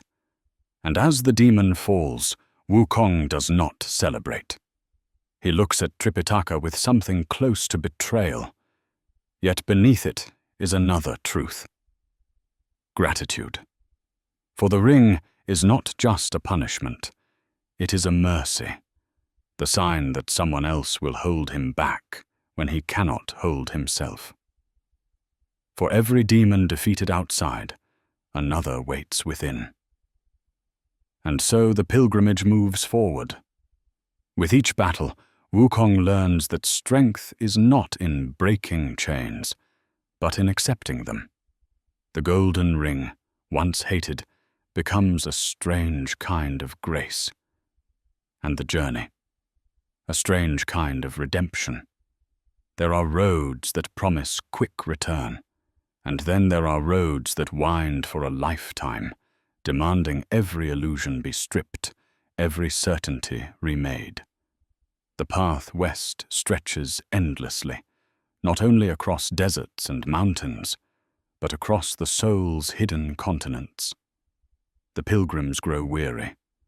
Their robes tatter, their tempers fray. Old wounds reopen, and new ones form. Trust is tested at every crossing, every campfire, every silence. Tripitaka, whose faith is both shield and chain, begins to question, not the mission, but himself. Is redemption a gift for the world, or a burden he must bear alone? His prayers, once smooth as scripture, now stutter with doubt. Baji jokes, but his laughter grows quieter. Hunger is less an appetite than a memory of what was lost. In moments of solitude, he weeps for the heaven he squandered, for the possibility of a gentler self he barely remembers. Wu Jing, still silent, becomes the group's quiet center. His loyalty is not flashy, but it never fails. Through him, the others sense that strength can be stillness, that regret can be seed-bed for grace. Wukong walks ahead, then lags behind. He fights, he sulks, he defends. Each day, the ring presses upon his brow, reshaping not just his choices, but his desires. He begins to notice the difference between freedom and aimlessness, between power and peace. They are not yet friends, not yet a family. They are a collection of wounds and hopes, carried together because the world demands it. But the world, if it teaches anything, teaches that those who suffer side by side may yet become more than companions. As the first leg of their journey draws to a close, they are not who they were. They are scarred. They are shaken. But something unspoken has begun to grow. A patience with themselves, a dawning recognition that the road's difficulty is a mirror of the depth within each of them. Transformation is slow, stubborn, and often invisible. But the journey does not wait for readiness. It demands that we walk and walk and walk until the dust gives way to understanding. Truth seldom comes cloaked in thunder. More often, it arrives on quiet feet, its motives hidden beneath layers of habit and hope. The pilgrimage, already stretched thin by doubt and distance, now crosses a barren plain scarred by famine and fear. There, in the haze of hunger, stands a solitary woman, pale as ash, dressed in sorrow, her voice a lullaby that calms the anxious wind, She offers the pilgrims rice, tea, and the promise of comfort. In her eyes, Tripitaka sees relief, Bajia, temptation. Wu Jing, suspicion quickly stilled by need. But Wukong's gaze is not softened by fatigue. He sees through the shimmering veil into the heart of shadows that long to be trusted. Her gestures are perfect, her hospitality immaculate. And yet, something about her scent, her silence, her stillness disturbs the wild instinct that never quite left him. He watches as Tripitaka's guard lowers, as Bajie's hunger leads him by the nose, as even Wu Jing relents and begins to eat. Yet beneath her kindness flickers the faintest echo, a hunger far older than any famine, a desire for flesh cloaked in ritual and routine. It is not proof, but knowing, that draws Wukong's staff to his hand. For some deceptions are woven from hope itself. And in a world so desperate for kindness, the most dangerous illusions are those we need to believe. As the first grains of rice touch their lips, the battle for perception has already begun. Trust is a bridge built slowly, shattered in an instant. In a flash, Wukong's staff arcs through the air.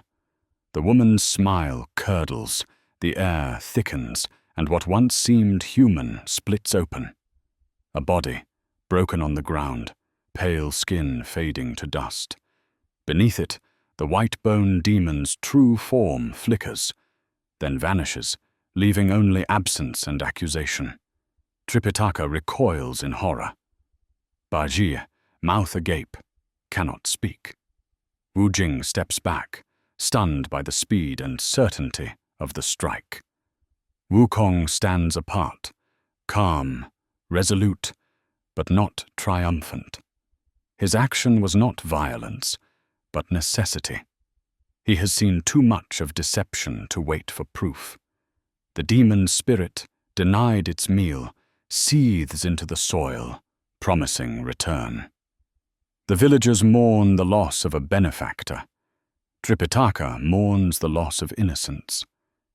He cannot fathom how such brutality can be justified, how compassion can become collateral in a war against shadows. But for Wukong, the moment is bitterly familiar. He has been condemned before for seeing what others cannot, punished not for failing, but for daring to pierce the mask. The line between mercy and delusion is thinner than a blade of grass, and in the chasm it leaves, monsters thrive. The battle is not over. Illusion, once broken, returns, learning from its wounds, eager to be believed. Kindness is a double-edged sword. It opens the heart, but can also blind the eyes. Tripitaka, still shaken by the violence, struggles to reconcile the monk's oath to non-violence with the necessity of survival. He looks at Wukong, his protector, his burden, and sees not vigilance, but danger. To him, the world is still shaped by surfaces. The woman's death is a wound upon his conscience, a failure of faith. He admonishes Wukong, not out of malice, but out of heartbreak. For Tripitaka, every life holds value. Every act of violence leaves a scar that no intention can erase. Bajie and Wu Jing look to Tripitaka, then to Wukong, caught between trust and confusion. The group is fractured. Belief splinters beneath the weight of conflicting truths. Wukong is unmoved by censure. He has been the villain before. He knows the loneliness of seeing too much. Yet the pain is no less for its familiarity. He endures the lecture not in silence, but in silent protest. Compassion, misapplied, becomes permission for evil. Vigilance, misunderstood, becomes alienation for the vigilant. The white-bone demon, sensing the rift, returns in new guises, a child, a parent, a lost pilgrim, each more persuasive, each feeding the hunger for hope that makes deception possible. Tripitaka's eyes, clouded by kindness, cannot see the enemy hiding behind every plea. And Wukong, bound by the golden circlet, finds his patience tested more by mistrust than by monsters. The group staggers forward, carrying not just wounds, but questions. The white-bone demon is relentless. Each return is a lesson in subtlety, a rehearsal in the theater of belief. She learns to mimic not only need, but innocence, to cloak herself in the very virtues the pilgrims hold sacred. Every time Wukong strikes, another body falls. Every time, Tripitaka's rebuke grows sharper. The bonds of trust fray further. Wukong is tormented not by enemies, but by allies who cannot, or will not, see what he sees. The group is tested not by strength, but by interpretation. Who is protector and who is predator? Where does wisdom end and paranoia begin? Trust becomes a battlefield. Each member stands on a different side. Bajie, ever eager for comfort, sides with Tripitaka, not out of conviction, but out of exhaustion. Wu Jing tries to mediate, but his silence is a chasm no words can cross. The demon is defeated only when Wukong, in defiance of all expectation, sacrifices not just his strength, but his willingness to be understood. He accepts banishment, knowing it is easier for his companions to mistrust him than to see the world as it truly is. In the end, the demon's body dissolves, but the fracture it leaves remains. The nature of illusion is not that it fools the eyes, but that it exploits what the heart needs most to believe. And so the journey continues, not united, but changed. There are burdens heavier than stone. Wukong walks alone, banished for seeing what others would rather ignore. He is punished not for violence, but for perception, for refusing to accept comfort at the cost of truth. He knows this exile is not the end, but a necessary distance, a pause in the journey where trust must be rebuilt from the ruins of misunderstanding. The golden circlet still presses on his brow, but it is no longer just a tool of restraint. It is a reminder of the isolation that comes with clarity, of the price paid for honesty in a world that prefers illusion. Tripitaka and the others move forward, but something is broken.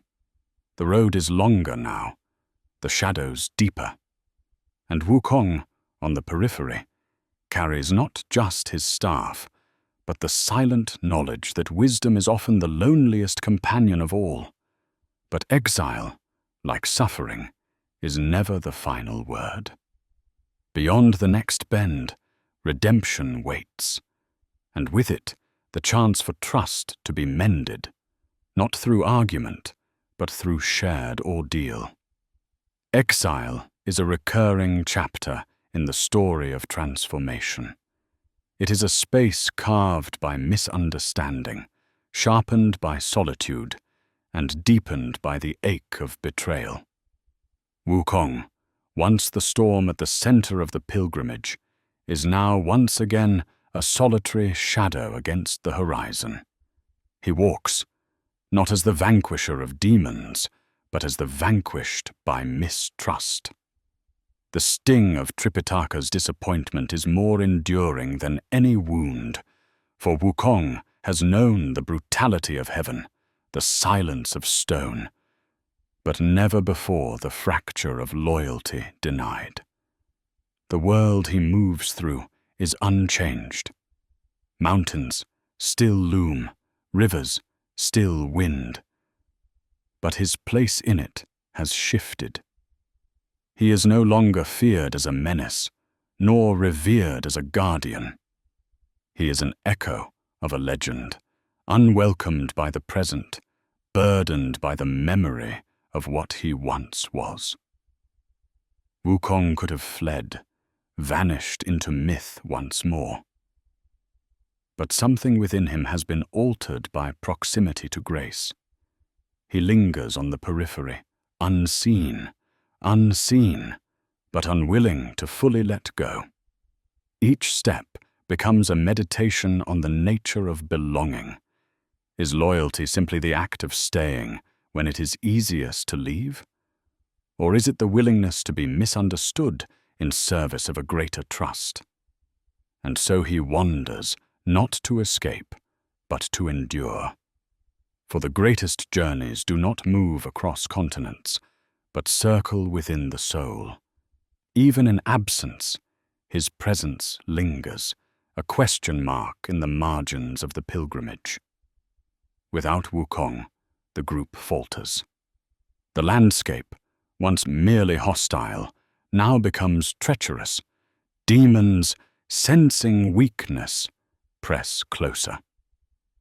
Each night, the fires are ringed by the eyes of predators. Tripitaka feels the world's weight shift, the easy promises of virtue growing heavy against reality's edge. Baji's bravado turns brittle. Wu Jing's stoic calm grows thin. With each attack, the boundaries of righteousness blur. Tripitaka, who once believed that gentleness could redeem the wild, begins to sense the limits of compassion.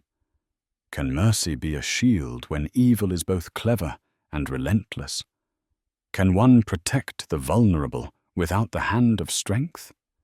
The monk's prayers grow longer, but the silences between them grow heavier. He does not regret banishing Wukong, not yet, but doubt creeps in, persistent and slow. Was it wrong to trust only what his eyes could see? Has virtue, in its pursuit of purity, become an accomplice to suffering? Bajie and Wu Jing do their best, but the group is incomplete. Their flaws, once counterbalanced by Wukong's ferocity, now loom larger. The journey is a crucible, each mile a question, each enemy a mirror. And in the shadows beyond, Wukong watches, not as savior, but as witness, to the cost of division, the price of pride. In the absence of trust, even the purest mission becomes perilous, and the need for reconciliation grows with every step. Pain, when endured without purpose, is torment, but when borne in service, it becomes transformation. The golden circlet remains Wukong's constant companion, a reminder, a warning, a teacher. Every surge of pride, every flicker of anger, every temptation to prove himself ignites its fire. At times the pain is so sharp it nearly unravels him. But he does not fight back. He endures. This endurance is not resignation, it is evolution. Wukong begins to realize that suffering, when resisted, multiplies. When accepted, it reveals its lesson, that the self which craves applause is the first illusion to be pierced. In silence, he remembers the wisdom of the mountain, the lessons of stillness and waiting. He recalls Guan Yin's gaze, the patience of Tripitaka, the simple persistence of Wu Jing, the careless longing of Bajie. He begins to understand that the circlet is not merely punishment. It is a forge, reshaping him not by force, but by friction. Wukong remains vigilant, shadowing the group at a distance, intervening only when disaster threatens. His loyalty grows quieter, deeper, no longer the flash of a blade, but the patience of a stone that holds the path against the flood. He is not broken. He is being remade. And with every trial, the chains chafe less. When the crisis finally breaks, it comes not as a demon's roar, but as a moment of near destruction. The pilgrims, beset on all sides, find themselves surrounded by forces beyond Bajie's cunning or Wu Jing's resilience. Tripitaka, for all his faith, feels the certainty of failure, and in that breaking, calls out for Wukong. There is no hesitation, no triumphant return. Wukong steps from the shadows, staff in hand, but not as a conqueror reclaiming his post. He arrives with humility, aware that strength wielded in pride leads only to further exile.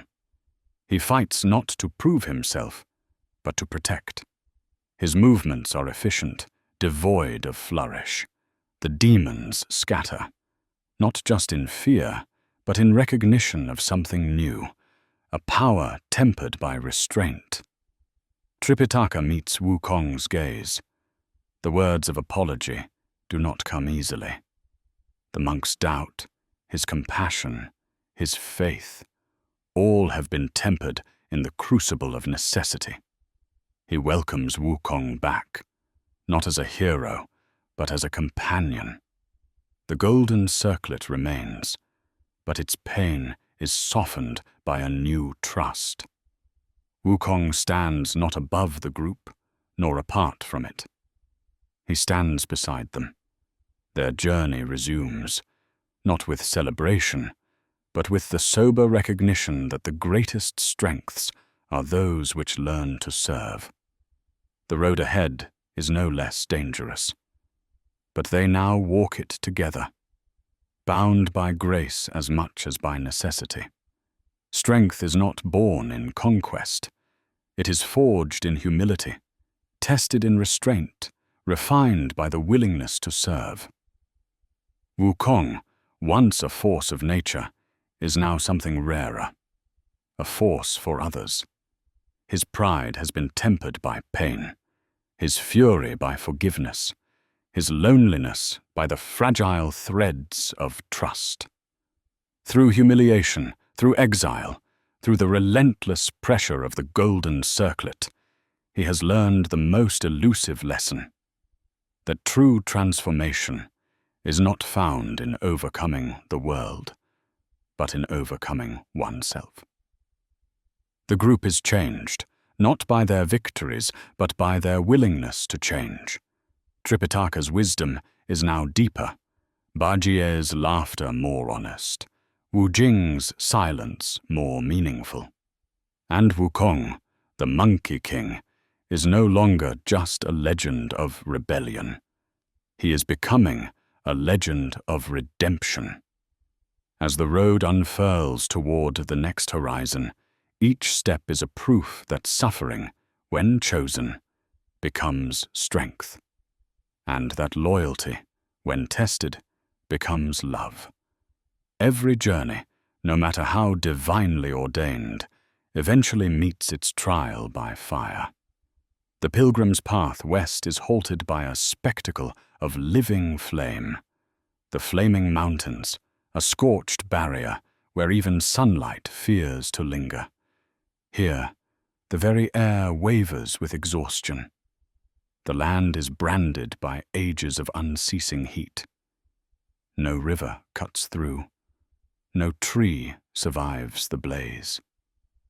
The horizon itself seems to burn. The flaming mountains are not merely an obstacle of geography. They are the world's memory of destruction, the legacy of an ancient conflict, of a cosmic fire cast down when heaven warred with pride. Their presence is a warning. There are forces in this world that cannot be conquered, only confronted. Tripitaka, Bajie, Wu Jing, and Wukong gaze upon the inferno, and know that their greatest weapons, strength, cunning, magic, will not be enough. The flames cannot be scattered or outlasted. To force a way through is to perish. They are brought to a standstill, not by an enemy, but by the limits of their own power. Here, the lesson is elemental. There are obstacles that will not bow to the will. To proceed, something more than force must be summoned. A transformation, not of the world, but of the self. Heat becomes a slow poison. The days grow longer, hope shrivels beneath the relentless sun, and faith is tested at its edge.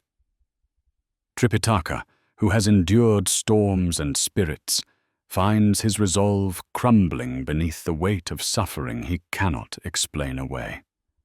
His skin blisters, his lips crack. Each step is agony, every breath a challenge to belief. The scriptures offer little solace. Even sacred words are burned hollow by the sun. Baji's complaints falter. Wu Jing, normally unmoved, stares at the ground. Wukong, who once thought himself immune to all harm, feels his spirit flicker. Not with fear, but with frustration. The fire is not an enemy he can outwit or defeat. His old solutions, the staff, the leap, the roar, are powerless here. Tripitaka collapses. His body is spent, but worse, his spirit flickers with doubt. He questions not only the journey, but the justice of a heaven that would demand faith in the face of such suffering. In this desert, fire becomes more than a physical test. It is a purification. All pretense, all bravado, all illusion is stripped away. What is left is truth. That some trials cannot be bypassed or broken, only endured with humility. And sometimes, endurance itself is the holiest act. Wukong has always been the architect of upheaval, the challenger of authority, the trickster who bends the world to his will. Yet here, before the flaming mountains, he encounters a dilemma no act of rebellion can solve. Rage would only feed the flames. Force would be swallowed by fire. The answer must come from elsewhere, from patience, from humility, from an acceptance of limits. He seeks out the source of the mountain's torment, the Princess Iron Fan, keeper of the magical fan that alone can calm the blaze. Once he would have seized it by force. Now he appeals with reason, with wit tempered by sincerity. She tests him, wary of his reputation. But Wukong does not threaten. He pleads, bargains, endures humiliation. The fan is denied, stolen, lost, found again. A cycle of frustration and learning. Each attempt is a rehearsal for a lesson deeper than magic. That the greatest power is often the refusal to wield it. Through patience and persuasion, Wukong finally earns the fan, not by conquest, but by showing respect for boundaries and for the pain of others. In this, he is changed. The trickster's cunning becomes a bridge, not a battering ram. The staff, for once, is silent. The true victory is the choice to become more than what the world expects. With the sacred fan in hand, Wukong returns to his companions. The mountain's flames rage, but now he carries not just a tool, but a lesson.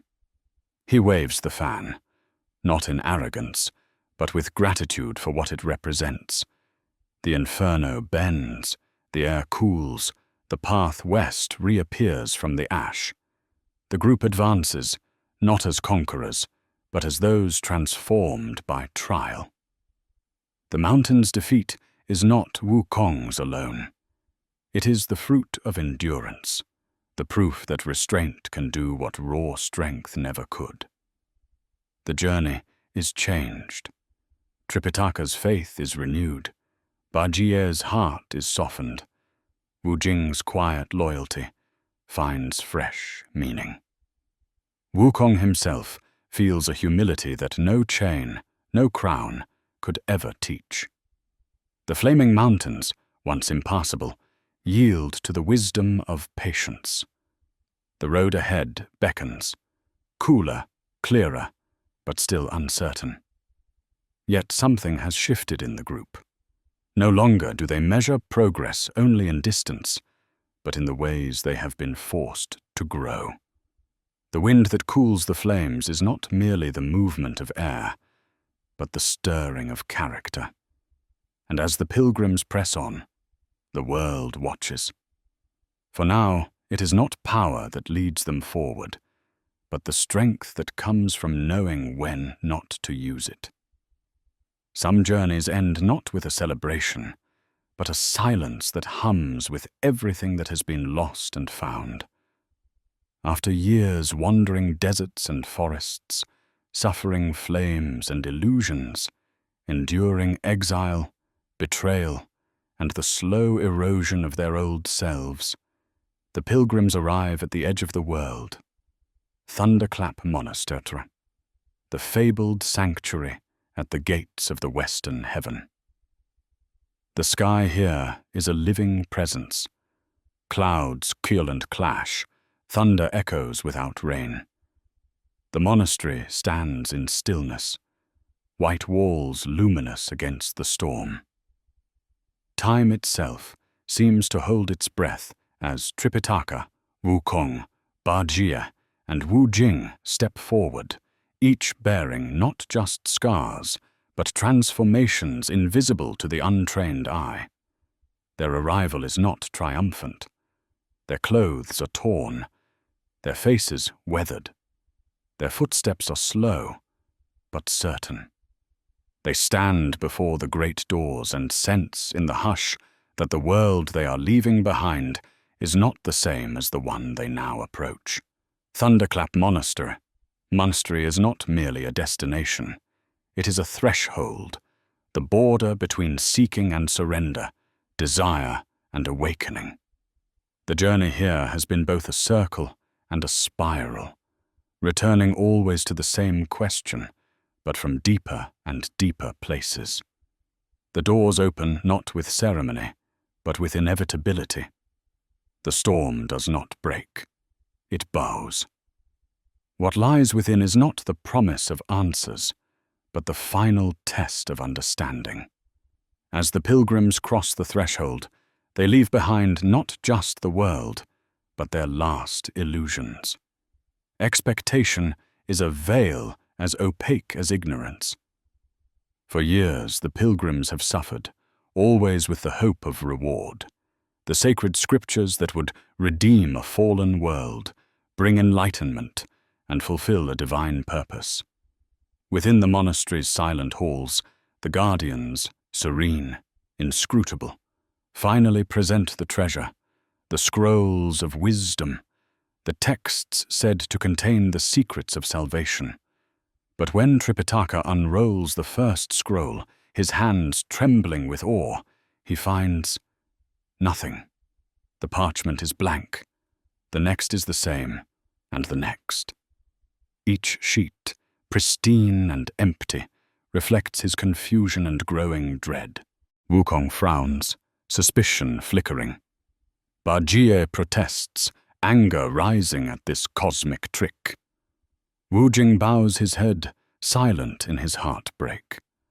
For a moment, the entire journey seems to collapse into absurdity.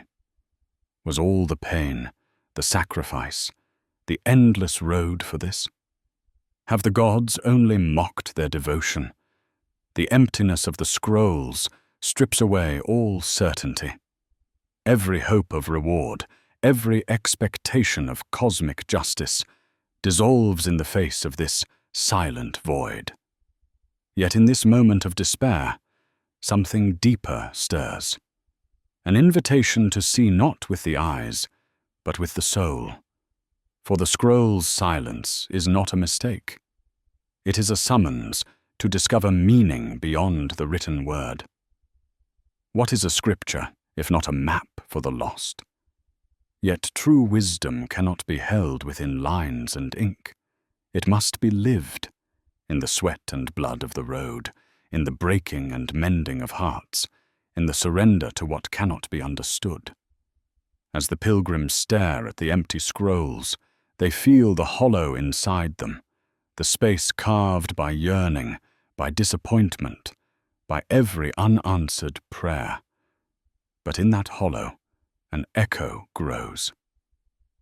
Tripitaka remembers each step, the trust that failed, the hope that survived.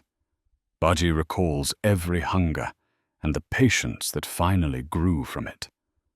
Wu Jing feels the weight of penance lifted, not by a word, but by the journey's endurance. Wukong, once pride incarnate, recognizes that every lesson that matters was burned into his bones by ordeal, not gifted by decree. In the hush of the monastery, understanding dawns. The scriptures were never missing. They were written on the journey itself, in choices made, pains endured, compassion awakened, truths faced. Meaning is not handed down from on high. It is found moment by moment in the living. The silence of the scrolls is a mirror. In it, the pilgrims see themselves, and so emptiness becomes revelation. The bodhisattvas appear, radiant yet humble, the silence around them deeper than thunder. They speak, not with grand declarations, but with gentle certainty. The teaching is clear. The journey was itself the scripture. No words could contain what must be lived.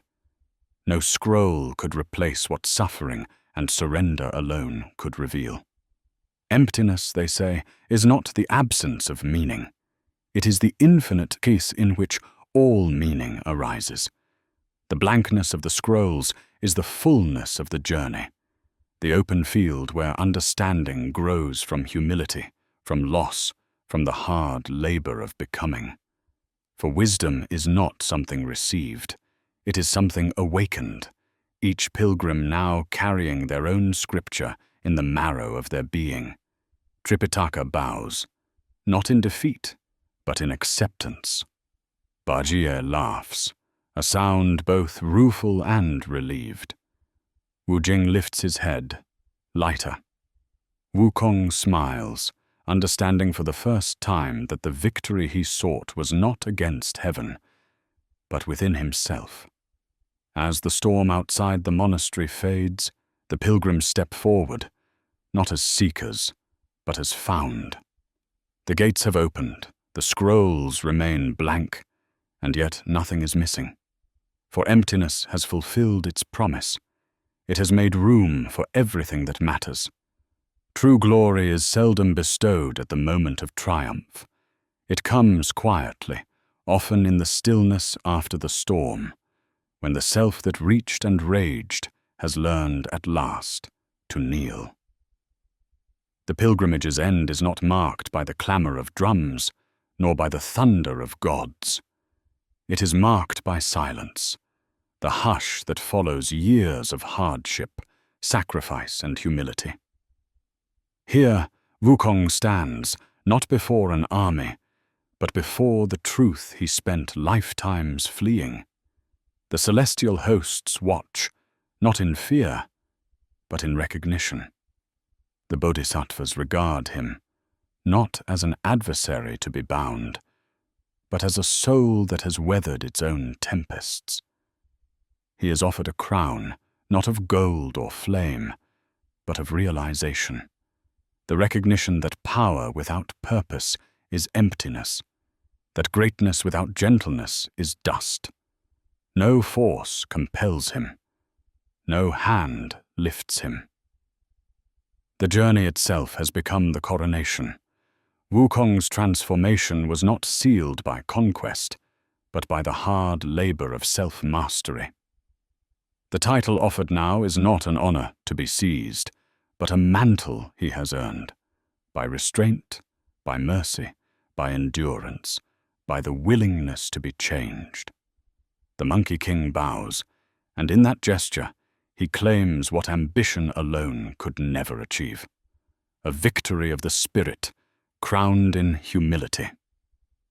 In the stories of old, The hero's weapon is an extension of the will, a thing of terror and legend, raised in defiance against the heavens themselves. But at journey's end, the true test is not in wielding the staff, but in letting it rest.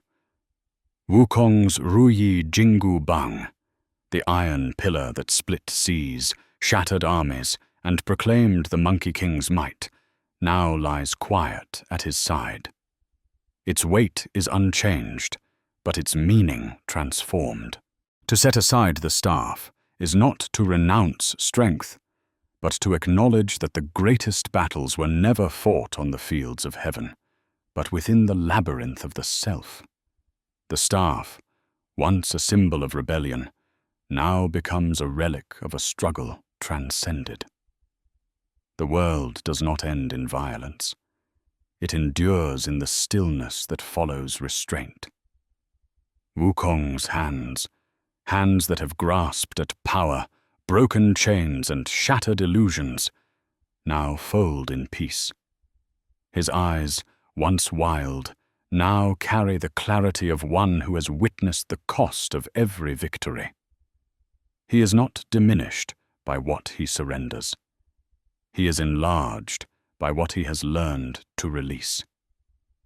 The staff stands still, and in its silence, a new kind of legend is born.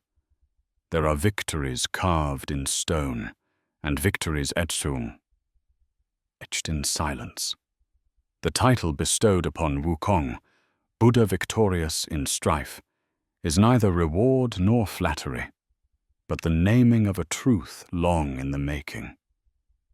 He is Buddha not because he never struggled, but because he struggled well.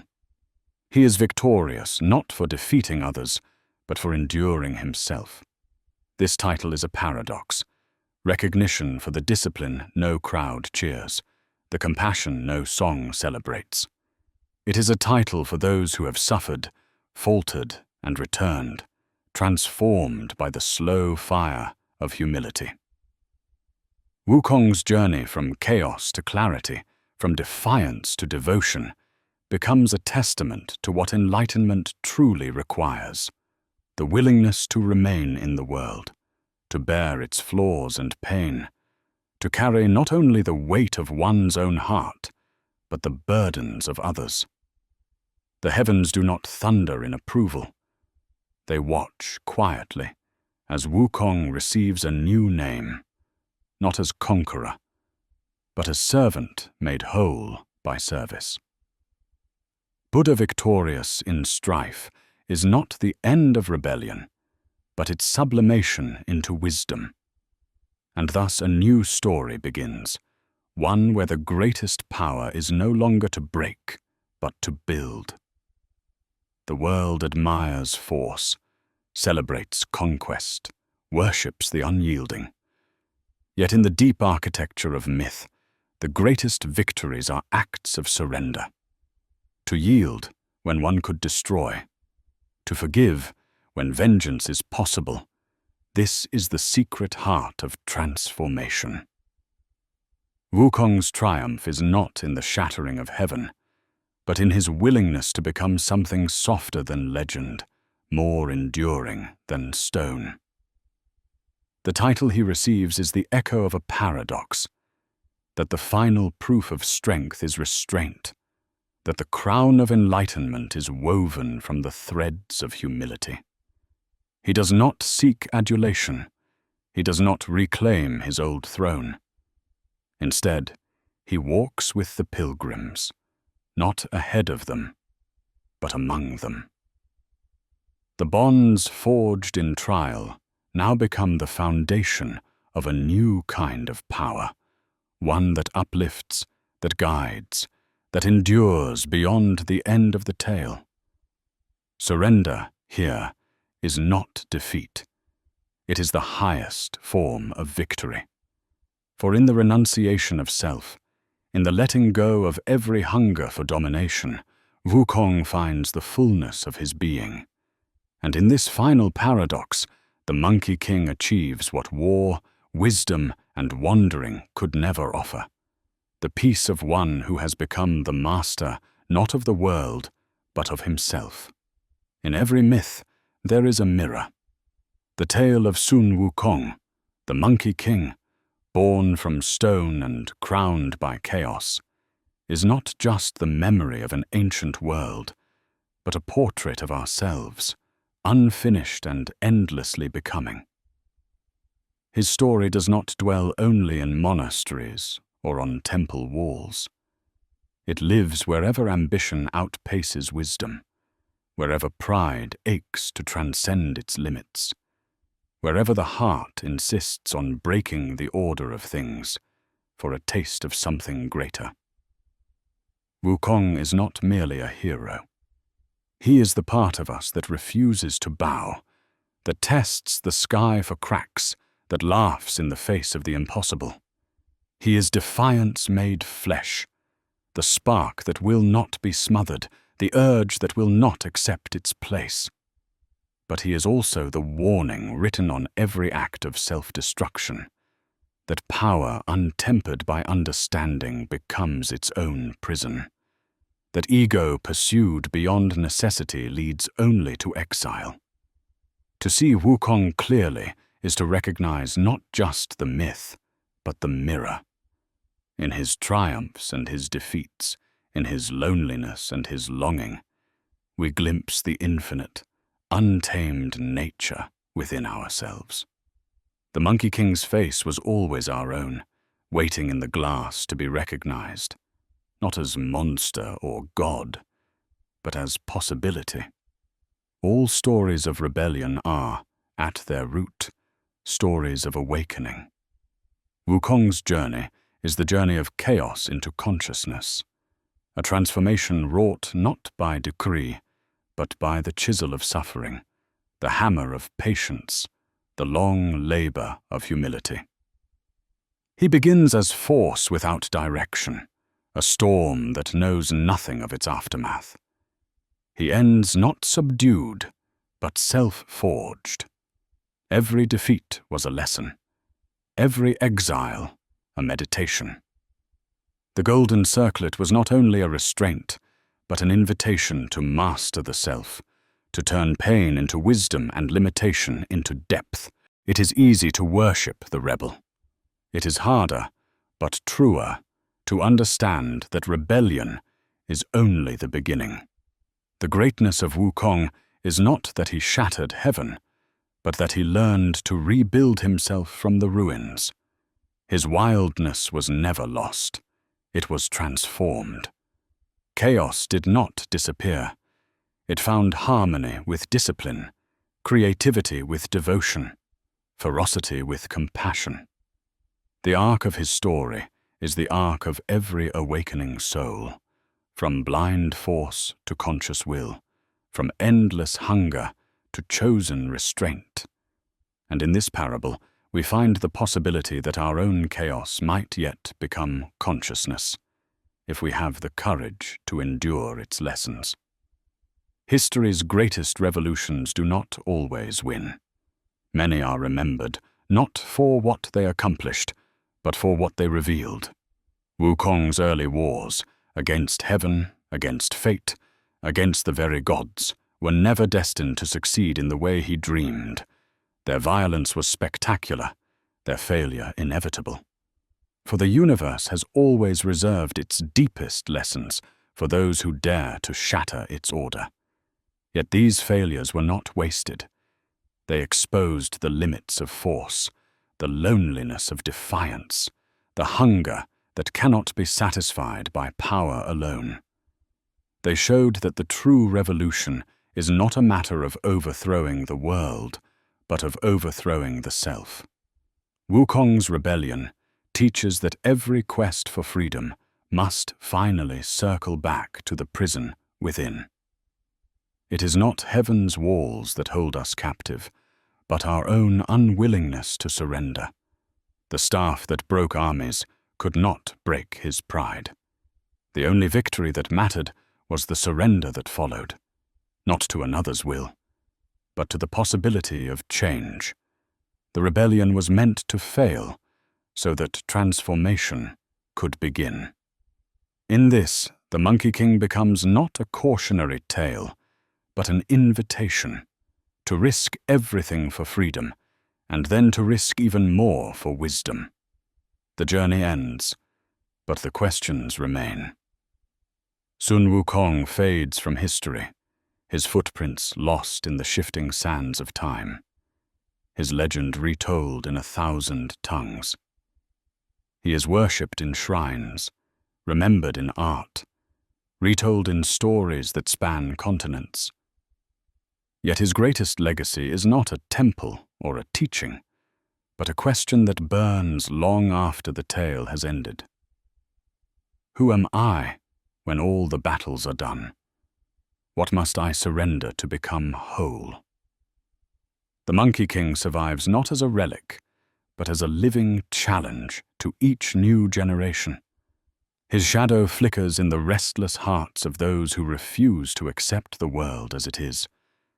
His laughter echoes wherever rules are tested and boundaries reimagined. His loneliness whispers to anyone who has been banished for seeing too much, for daring too far. But most of all, his redemption shines in the slow, stubborn work of every soul learning to lay down its weapons, to become at last not only free, but free to choose gentleness, compassion, patience.